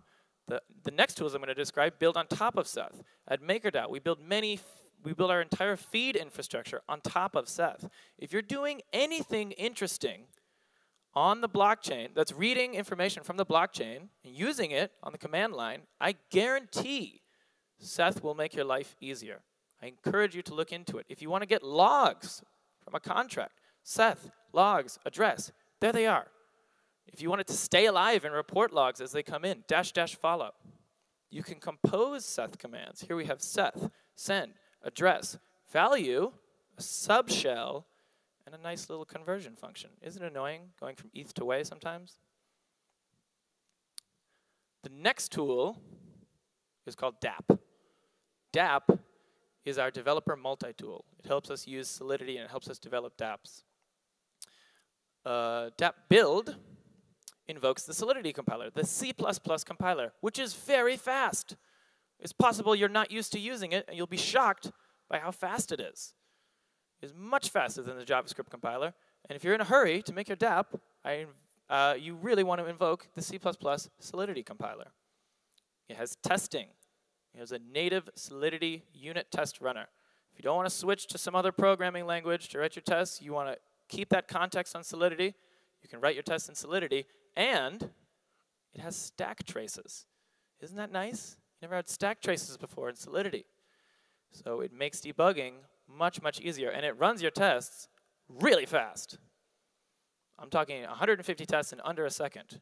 Easy. And the reason that it runs them so fast is because it has its own oh, no, I'm sorry. Before I talk about that, it has DAP create. DAP create, similar sort of trying to make using the Ethereum API a little bit more prosaic. We've got, if you want to deploy a DApp to the blockchain, it's DAP create, type name, parameters, boom. You can see it's using Seth in the background there. Like I said, these tools, they build on top of each other. This is the Unix design philosophy in action, people. It's a very, very nice way to build on top of your previous achievements by making things modular. Like I was saying, the reason that DAP runs its tests so fast is because it uses something called HEVM under the hood, which is a Haskell EVM execution environment. We created HEVM for a few different reasons. mainly around verification. We're going to link it up to other interesting Haskell verification tools like QuickCheck. But what I'm showing you here is that it has an interactive Solidity debugger. If you want to step through Solidity functions on the command line, you can do so with DAP using HEVM under the hood. Up top, you can see all of the instructions as they get executed. Super cool, super interesting. And last is DabSys. I'm going to spend the rest of my time talking about DabSys.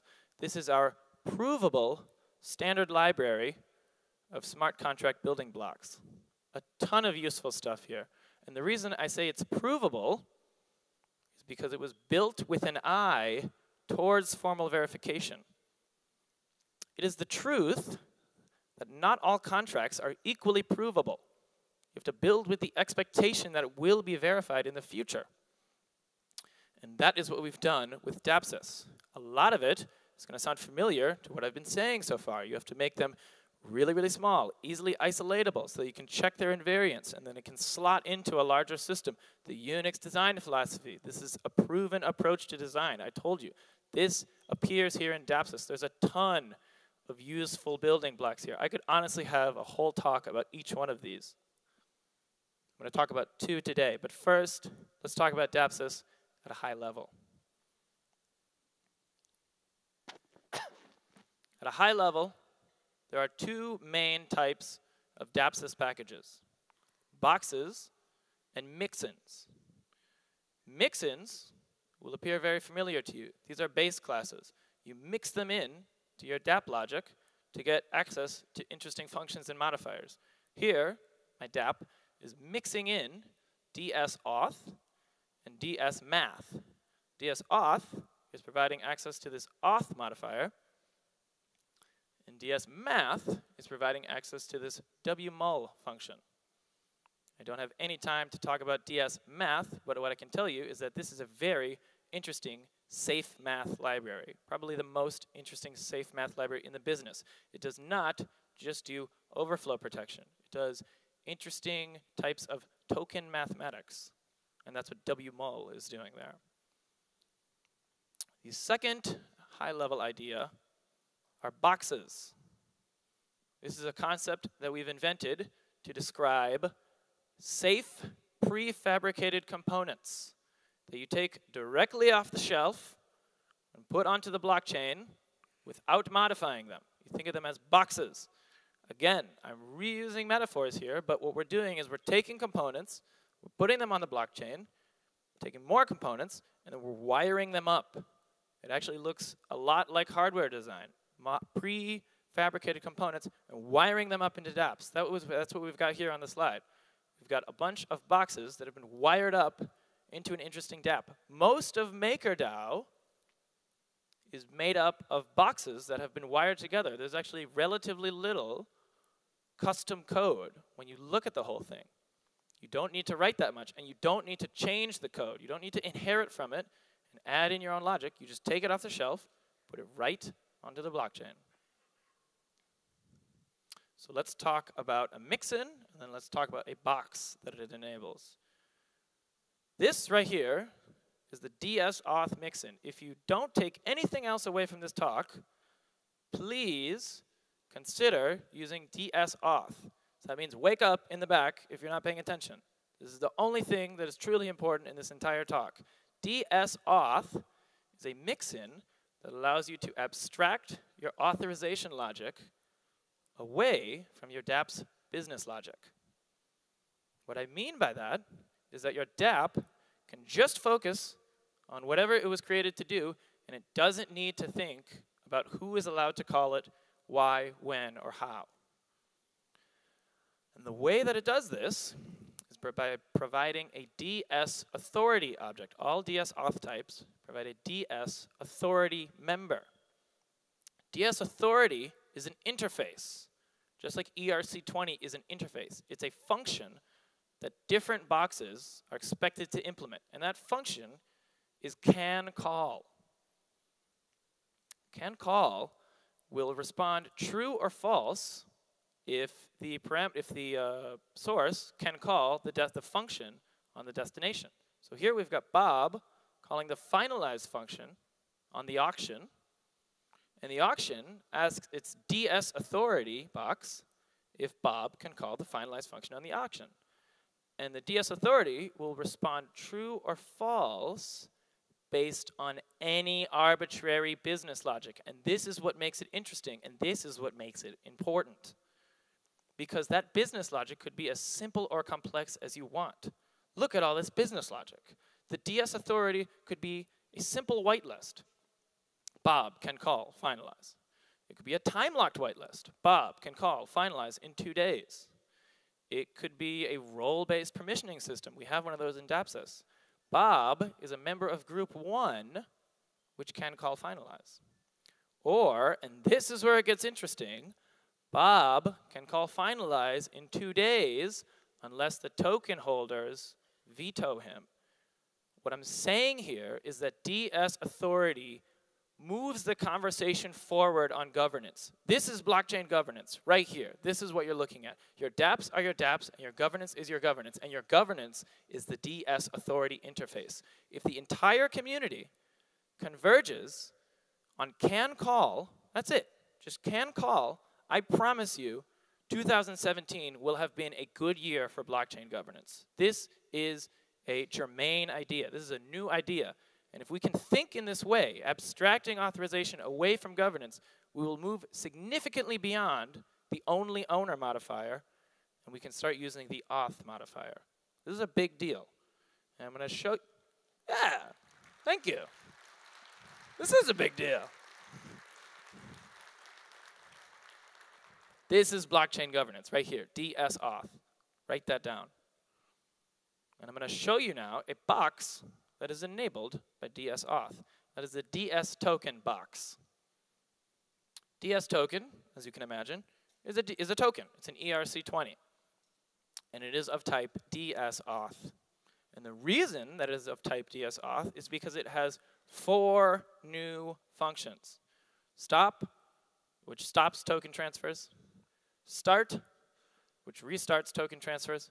Mint, which creates new tokens for the caller. And burn, which removes the caller's tokens, lowering total supply. We have thought about tokens for a long time at DapHub.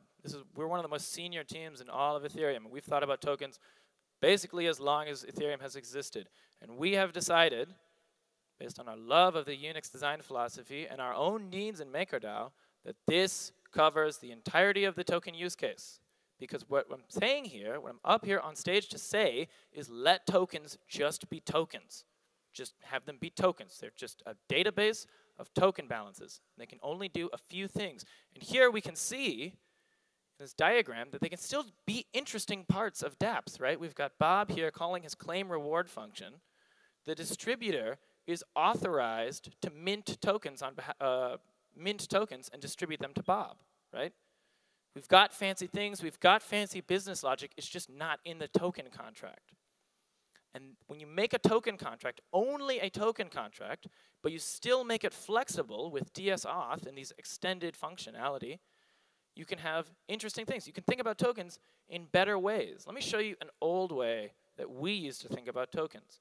We used to think about tokens kind of in this front-end controller, data store model. This is a very common model to think about tokens. It was called the upgradable token. So what you had was you had your static front end, you had your static token data store, and then you had your controller, which had some sort of token business logic, whatever your token did. In this case, it's doing voting. And then you would call the controller, and sometimes you'd swap it out when you wanted to update the functionality. The hope was that you wouldn't swap out the data store. But you can't merely make that promise when you're looking at something like this, right? You can't provably make that promise when you have everything quite so dynamic, right? We want to make credible promises to our stakeholders, provable promises to our stakeholders. And not only that, this is too complicated. This thing is huge, it wastes gas, and it's not being a token, it's being a bunch of stuff. It's difficult to reason about. Let's look at voting in a much easier way, the box mentality. Here we have Bob calling vote on the voting box, and it's just pulling tokens. It's just pulling tokens into its box and holding them. is literally like a ballot box. I mean, look at this thing. It pulls the tokens, it counts the votes. When everybody's done voting, it releases the tokens.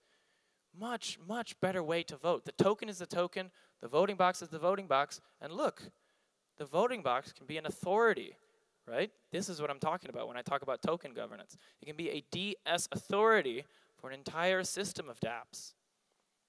And not only that, it can be a DS authority for the token. You can make a cycle here where the token holders are governing the authority that controls the mint, burn, start, and stop functions on themselves. It's like a cycle because they're governing their own token. That's neat. That's cool. That pushes the conversation about token governance forward. And that's what we do at DapHub. If you're interested in this type of stuff, if you're interested in formal verification, if you're interested in that old school hacker mentality and aesthetic, I recommend that you come and introduce yourself. Come to daphub.com. All the links are there. Check out our tools. Check out our chat, daphub.chat. We've got a lot of interesting stuff. We are here to create free software for dApp devs. Thank you.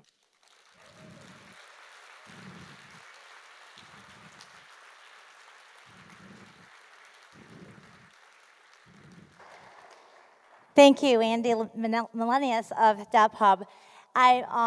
Backed by popular demand, we have Rain Revere speaking on real-world smart contract development lessons. Please give a hand for Rain.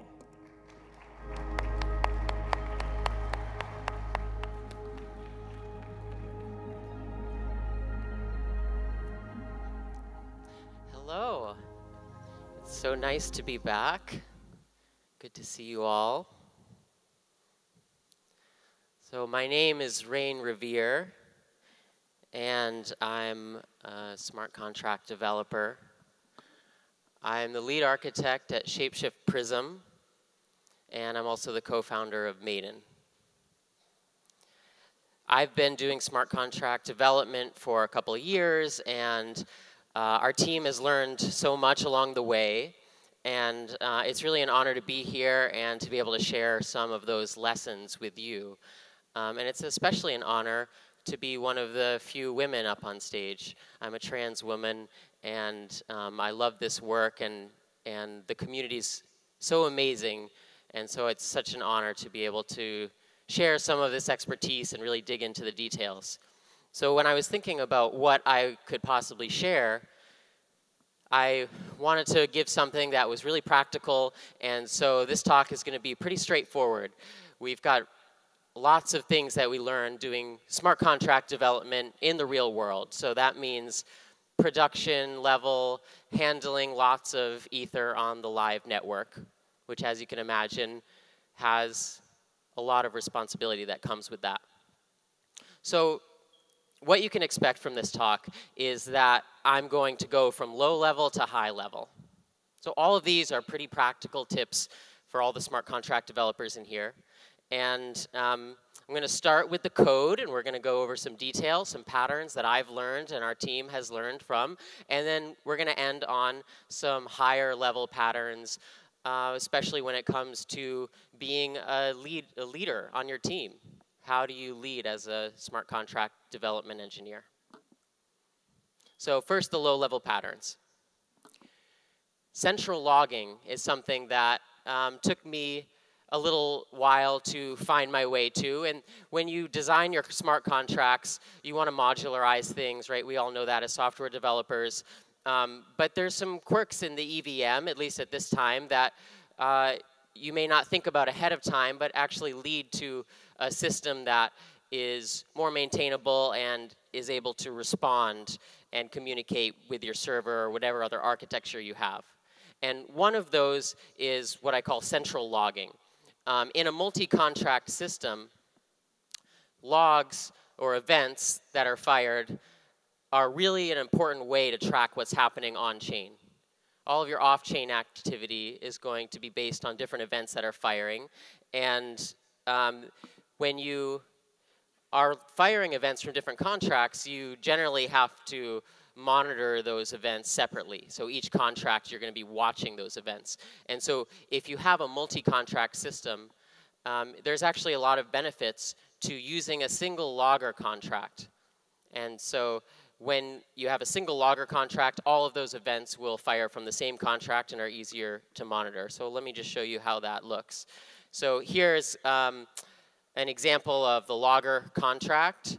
And what we have here is a whitelist that maps addressees of contracts to a simple Boolean that says whether it's been approved or not. So this is where it handles multiple contracts. So those addresses are of contracts, and you have a modifier that's a simple requirement that the sender is indeed in that whitelist. And so the modifier whitelisted is provided here. And then you can have any event. Here the event is called registered. So that's the red text with the 2 superscripts. And the registered event is simply forwarded from the log registered function.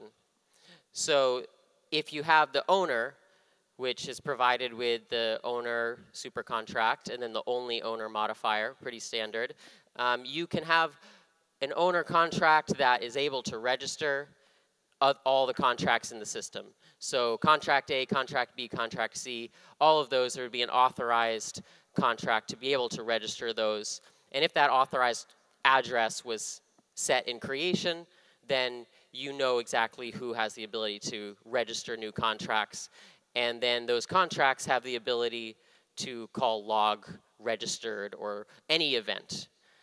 So that's an example of central logging, and that's been super helpful for us to be able to handle large numbers of events from lots of different contracts in a multi-contract system. The next one I want to show you is the idea of modular libraries.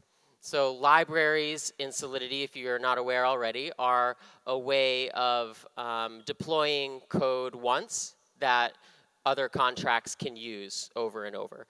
And when you have a multi-contract system or you're deploying a new contract for every iteration of something, there's a lot of gas costs in that. And if you can if you can link a library, that's going to save a lot of gas compared to deploying all of the contracts again. So libraries are well known to provide that gas saving mechanism. And the idea of modular libraries is the idea that you can link multiple libraries together in order to provide some abstraction layers. So these are all like architectural patterns for you to have more maintainable smart contract code. So what does this look like? The modular library is one in which the contract itself doesn't have to know about all of the different modules. And so it's a way to encapsulate functionality within a library in order to have some separation. Now, libraries are linked, and all of the calls end up appearing internal. So this doesn't actually provide, this is more of an organizational strategy, an architectural strategy, than changing the actual access levels. So here's an example. For the Prism project, we have a library called PrismLib. And there's a lot of different pieces of data and libraries that have functions that operate on that data. And as a way to break it into smaller pieces, one good method is to have a data struct in each of the libraries. That's defined in each of the libraries. And then that can be included in the contract. And so you have nested levels of data. So the struct is defined. You can see in the blue with the number 1 is the data struct. And then that's being expected to pass into each of the functions. So the rebalance function on the PrismLib is going to ask for the PrismLib.data. And then the nested nature comes from the fact that PortfolioLib has its own. PortfolioLib, we can assume, is that lib B, and it's being imported somewhere else. So PortfolioLib, we can assume, has its own data struct. So PortfolioLib can be accessed, the functions can be called in PortfolioLib, and the data is contained within that lib. And so there's an abstraction there. If you notice, we're not passing the entire PrismLib.data to the rebalance, PortfolioLib.rebalance function. We're only passing self.PortfolioLib, so the second red instance, number 2. And so that way, portfolio lib.rebalance or any other functions in portfolio lib don't have to know about anything else in the data. So this ends up being a pretty standard abstraction and hiding mechanism, but something that we haven't seen a lot of out in the wild with library development, but we found it to be a really great architectural pattern for Prism. So now we get to the last of the low-level patterns that I want to share with you, and this is it's a higher lower-level pattern, and this is an idea that has been shared in other talks here, the idea of the blockchain as a court system. And this didn't come to me until much later in the development of Prism, but the opportunity to save a massive amount of on-chain computation exists when you treat the blockchain as a court system or an arbiter, which means that you assume that parties are acting in with goodwill, in best interest, but you have a mechanism that if something goes wrong, if one party says the other is not fulfilling their obligation, then you can run an actual smart contract as if you're bringing it to court. And when you run that, when you execute that smart contract, then you're using the blockchain to arbit that, to be the arbiter of that transaction. So what does that look like? So here we have a contract. This is just a general, you have some users, and there's going to be a counterparty, the other end of the deal. And you're using the smart contract. The naive approach would be to execute everything on the smart contract. When you have arbitration built in, then instead, as I described, you assume that both parties are acting cooperatively and correctly, but you have the mechanism in place for a dispute resolution process. So the top interaction here is where the user, through the smart contract, interacts with the counterparty. There's not any execution. There's really nothing happening there. There's not code that's being executed on-chain, maybe just a hash that's stored that both parties can use to evaluate off-chain what's happening. So user A maybe sends some ether to the contract. After a certain amount of time, the counterparty is expected to send ether back or some transaction occurs. And at this level, it's really up to the counterparty whether they want to do that or not. Now, if the counterparty doesn't do their part, you have a time window, a week, a month, whatever the time window is, where the user can file a dispute. And that's all on-chain. So there's a time window, the funds are locked up, and so imagine user B has a problem and says, yeah, the counterparty didn't do their job. So they send a dispute resolution transaction, and this time, whatever business logic needed to be executed, which could be quite expensive, is going to be fully executed, and because it is deterministic, the winner of the dispute will always win. So the beauty of this is that the incentivization is such that if you know you're going to lose, you would never do the wrong thing. So the counterparty has zero interest, and the reason you force that incentivization to be aligned so strictly is that you say if you lose the dispute, you basically lose all of your money, right? So you punish the person for behaving against the expected behavior. And so when done right, there's really no incentive to go against the expected behavior. You have user A acting, expecting a certain thing back from the counterparty. You have the counterparty doing their job. The threat of the dispute resolution process incentivizes the counterparty to do their part. And the beauty here is that you're not actually executing the full contract logic on chain. It's just user A doing their thing and the counterparty doing their thing. So I see this as a potentially huge pattern that can be used across smart contracts in order to optimize, reduce execution time. And this is something that could be put to good effect on a lot of projects. Okay. How's everybody doing? You still with me? The developers are. The developers are like, yeah, this is cool. Okay, so we have some higher level patterns, and these are for you as well. These are also for developers. If you spend more than a couple years working in the software industry, I hate to break it to you, but you're going to have to do some things other than coding. You're going to have to learn some other skills, and some of those are going to be technical skills, and some of those are less technical. But what are the higher level patterns that allow you to be successful as a smart contract developer, not just when you're in Solidity land, but when you're working with your team, when you're making judgment calls, when you're making important decisions about the direction of your product that the rest of your team is looking to you for. So one is something that I call role analysis. This isn't a technical term, but role analysis. How do you analyze the roles in the smart contract? And this is something that you can use.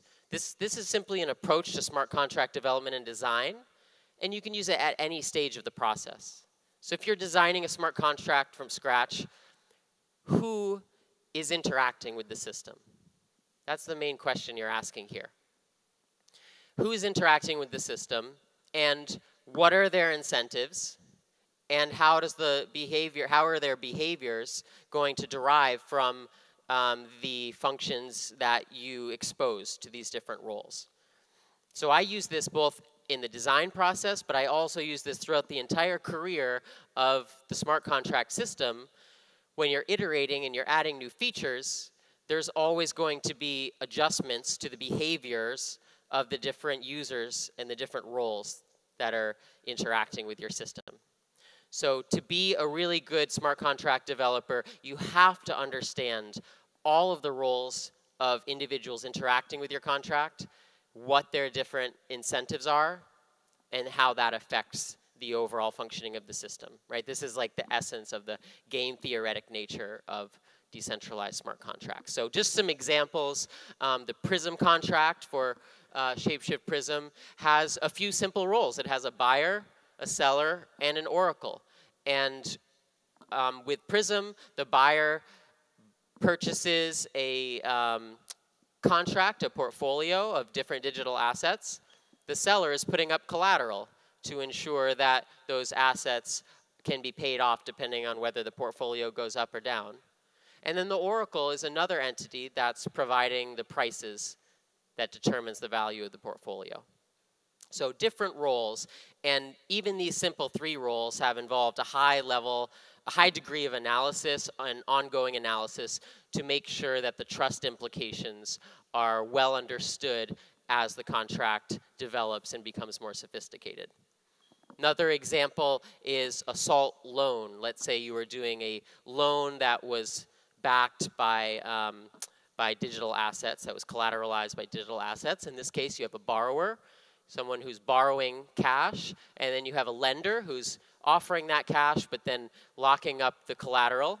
And in this case, you have SALT as a kind of multi-sig arbiter to make sure that if anything funky happens with the other 2, SALT is in there and can have the last word. This is an example from a talk yesterday. The liquid pledging contract was I thought, really brilliant idea to combine fund management with liquid democracy. And here, there could be many arrangements, but a simple arrangement is to have a giver who's providing some ether, and they want that to go to a good cause or a good project. They don't have time to do that themselves, or they want to trust someone else, so they delegate that to another role. And that delegate is going to choose the project, and eventually a reviewer is going to say, yes, these milestones have been accomplished, and that goes through. So this is a simple concept, but it goes really far, and it really is what can separate someone who just knows Solidity from someone who can design, maintain, and scale smart contracts on a live network.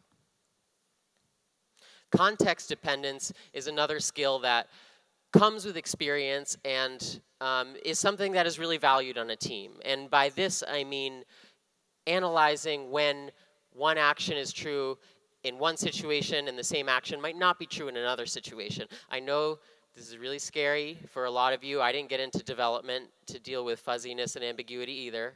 I love really straightforward and deterministic systems, but the truth is any complicated problem is going to depend on a lot of context.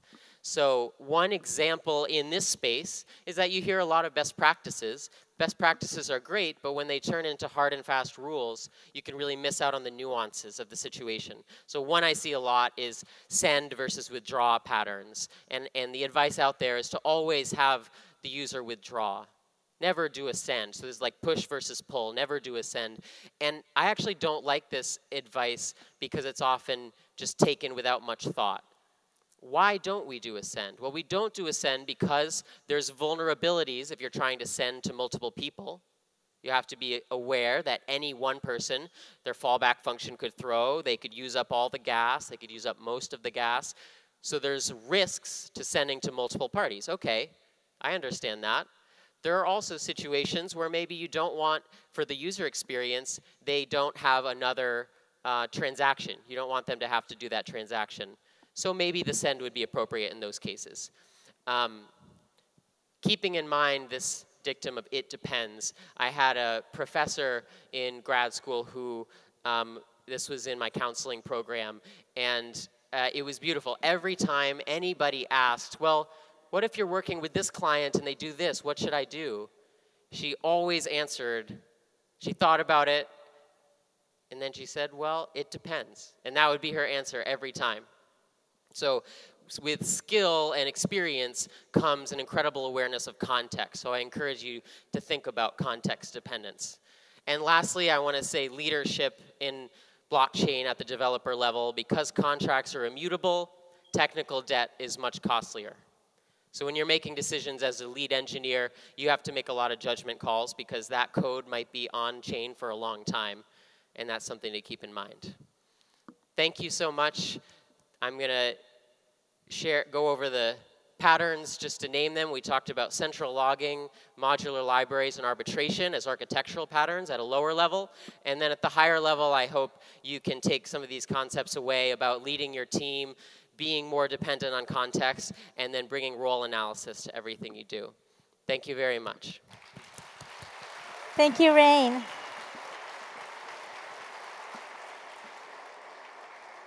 Next up is the MetaMask team, Kumavis, Frankie, and Dan, and they're presenting MetaMask Dissecting the Fox.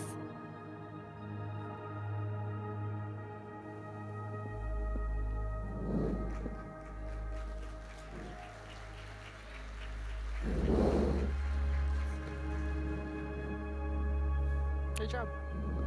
Hello? Hello? Hello? Testing, testing, testing. Testing. Testing. Excellent. Hello? Can you all hear me all right? Excellent. Let's see. Well, didn't like that. Very good. Hello, I'm Kumavis from MetaMask. And today we will be dissecting the fox. Are there any MetaMask users out there? Does anyone have it? Wow, that's amazing.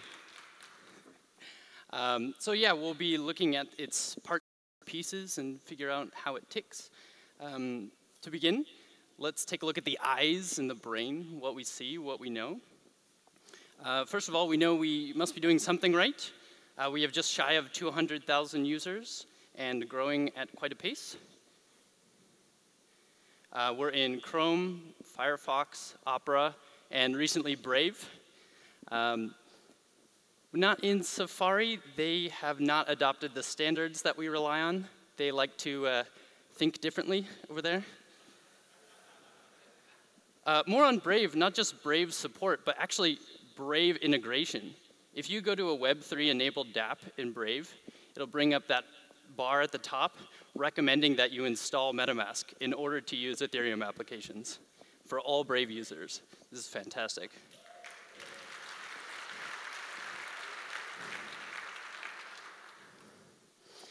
Some other statistics. Despite its popularity, MetaMask still represents about 5% of the transactions on the network by volume. we had a peak at about 10%. And I think the other wallets are about the same, maybe Muse a little more, but there's clearly a large amount of activity on the blockchain that must be automated, perhaps exchanges or mining pools. I'd love to hear if anyone's done some data analysis there. In the past year, there's been some fantastic dApps that have come out that play well with MetaMask. The new State of the dApps website is fantastic. And you can even search by MetaMask compliant dApps by just adding the MetaMask filter. I encourage you to check that out. To sort of gauge what is the most popular dApps right now, we have some data from Infura. In first place is Ether Delta. In second is Oasis Dex, both token exchanges. Obviously, tokens have been very popular, so no surprise there. In third place is MetaMask itself. We're a bit noisy. We are constantly tracking the latest block, updating balances and whatnot. After that is the ENS registrar. ENS was a big hit this year. After that, we got Token Factory. Token Factory is a nice little demo dApp. You can create a token, sending it around. Clearly, we have lots of people experimenting with Ethereum, trying to get an idea of how to use it. After that, there's the SAI, the Simple Stable Token Experiment, and the wallet.ethereum.org. This is actually the official Ethereum wallet interface, and you can visit that in your regular browser with MetaMask, and it works. Then a long tail of various other projects and experiments out there, including 127.0.0.1. Obviously, many developers out there cranking away. We also had a successful security audit this year. They said, in sum, the MetaMask project should be considered safe and secure. That's great. To keep up with the rapid growth, our team has grown from 4 to 10, much thanks to the design by Christian. He did the original logo. Thomas has helped us out with testing, and James has really saved us doing support, answering user questions. If you send us an email, he's who you're talking to. Also, the Kyoken team has helped us out very much with a new look and feel, and I have to thank Consensus for making this possible. So yes, let's take a look at the fur and skin, the look and feel of MetaMask next. And for that, I bring on Dan from the Kyoken team, also known as Dino Dan.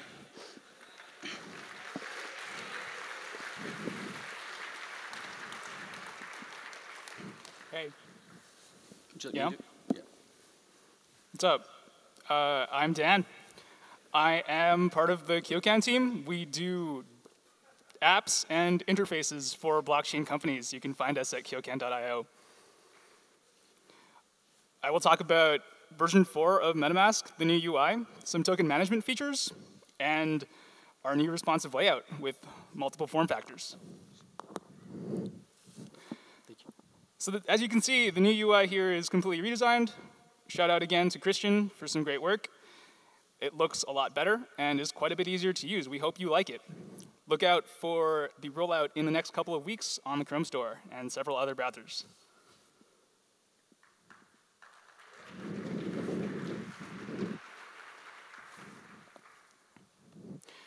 Next up is Add Token, which is a feature that we've cleaned up a lot. As you can see here, you can do a string search for your token name and token symbol. This is actually an open source project you can make a contribution to called eth-contract-metadata. Right now we're searching for maker, and we can add it, as you can see here. We can also add a custom contract token, as you're aware of. We're going to automatically fetch the token metadata. So this is the 0x token contract address. All right. After you've added your token, you can send your tokens, which is a new feature. So I've got some Kyos here for our company, Kyoken. I can send my tokens to my friend, and I've got a new gas tooltip to customize the gas price. We're all about responsive design, of course. So you've got two form factors here, mobile and desktop. On the left-hand side, you have accounts and balances, and on the right-hand side, you have transactions, and on the top right, you've got your familiar network dropdown and account settings. And next up, I'd like to introduce Frankie to talk a little bit about MetaMask in the browser and what the future holds.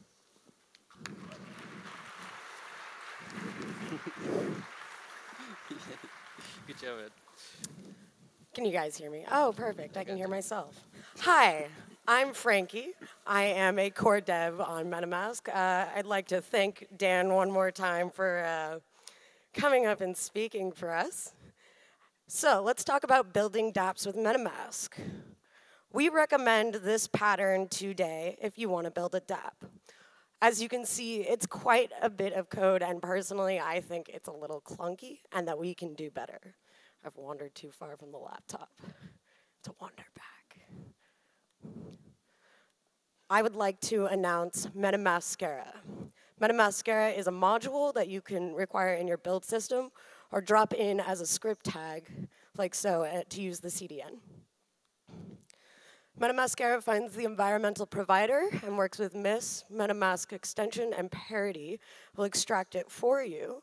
And if we actually go back here, we can see how that works. And you just call create default provider, and it will get it for you. If there is no environmental Web3 to extract the provider from, MetaMask or Mascara connects to the new MetaMask web app at wallet.metamask.io. Let me just hold for a second there, guys. That means your users don't have to download MetaMask anymore.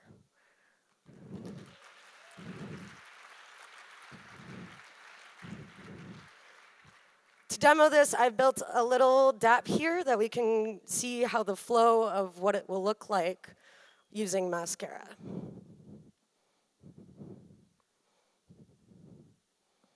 Go and create password. I'm sure we're all used to this. Of course, we've kept our lovely fox. It's also a little slow. Sorry, I didn't speed it up for you guys. We'll generate a unique account. Ignore the beta notice, as we always do. Also, just scroll straight down and then do seed phrase. Get a good look at that seed phrase, everybody. And just as a little added bonus for to protect our users, we've added a little game to make sure that you've backed up your seed phrase correctly. We'll go through and click things. Yeah, it's fun.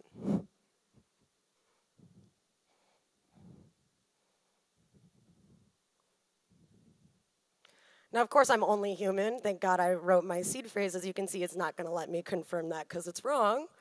So we can all awkwardly sit here now and watch me try to figure it out.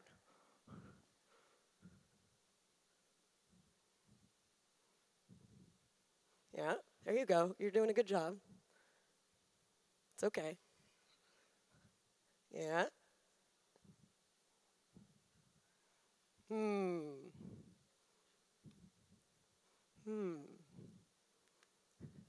Go on.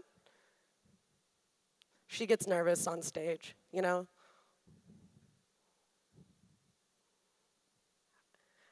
Ah, there we go. And of course, it takes you to this deposit page, which I'm going to skip for the sake of the demo, and takes you to the account detail screen. And we go back to the dApp, click Bonk Me. And if you can see here in a second, the MetaMask window is going to pop up just like you would see in the extension.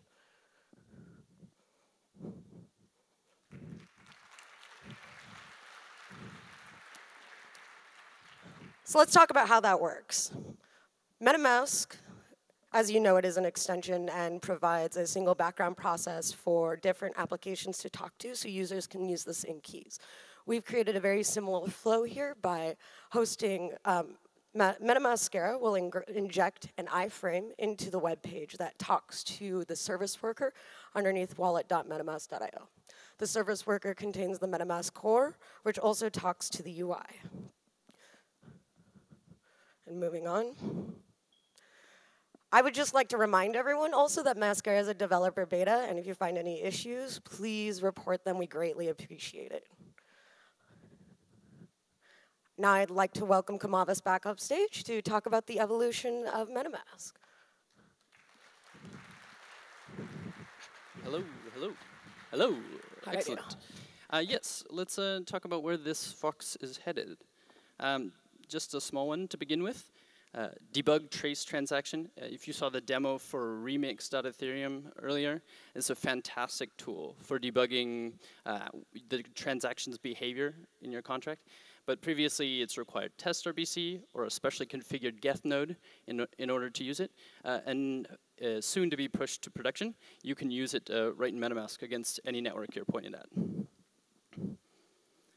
Another RPC method, our first new one, the first one that has been implemented in MetaMask and not yet parity in Geth. This is ETH sign typed data from EAP 712. This gives us a human readable structured data signing format. You can specify some parameters and their value. And when they are intercepted by MetaMask, here's a little mock-up. We can display that form data before you decide to sign or deny. And this is very useful for state channels.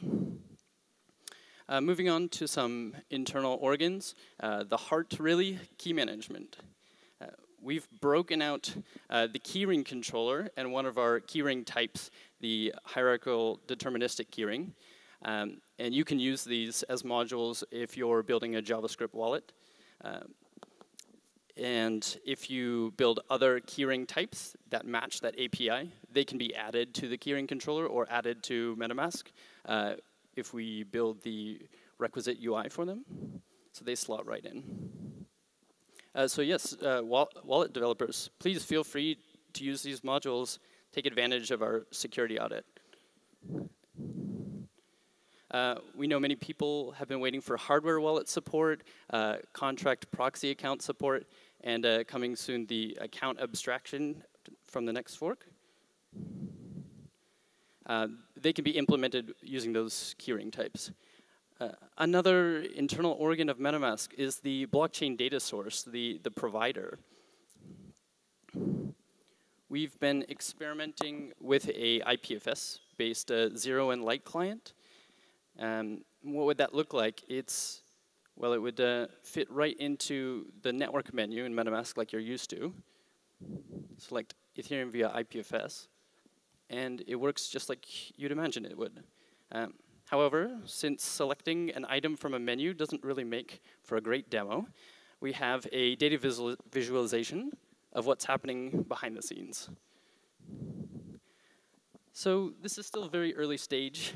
It's naive, it's doing lots of back and forth. But what you see here is it's lazily loading nodes from the state graph in order to provide data for multiple instances of the Ethereum virtual machine running in parallel. Currently, it's looking up some data on the OMG token, a couple accounts balances, as well as the total supply. The blue is the state graph, and the green is inside of the contract storage. If you have some questions about that, find me afterwards. I'd be happy to answer them. This is still very early stage experimental. We've spun up a project called Mustakala to organize some of the efforts to bridge Ethereum and IPFS. It sounds like many other projects have been working on this as well. So we look forward to working with them. And yes, the foxes howl. Many people ask, how can we collaborate?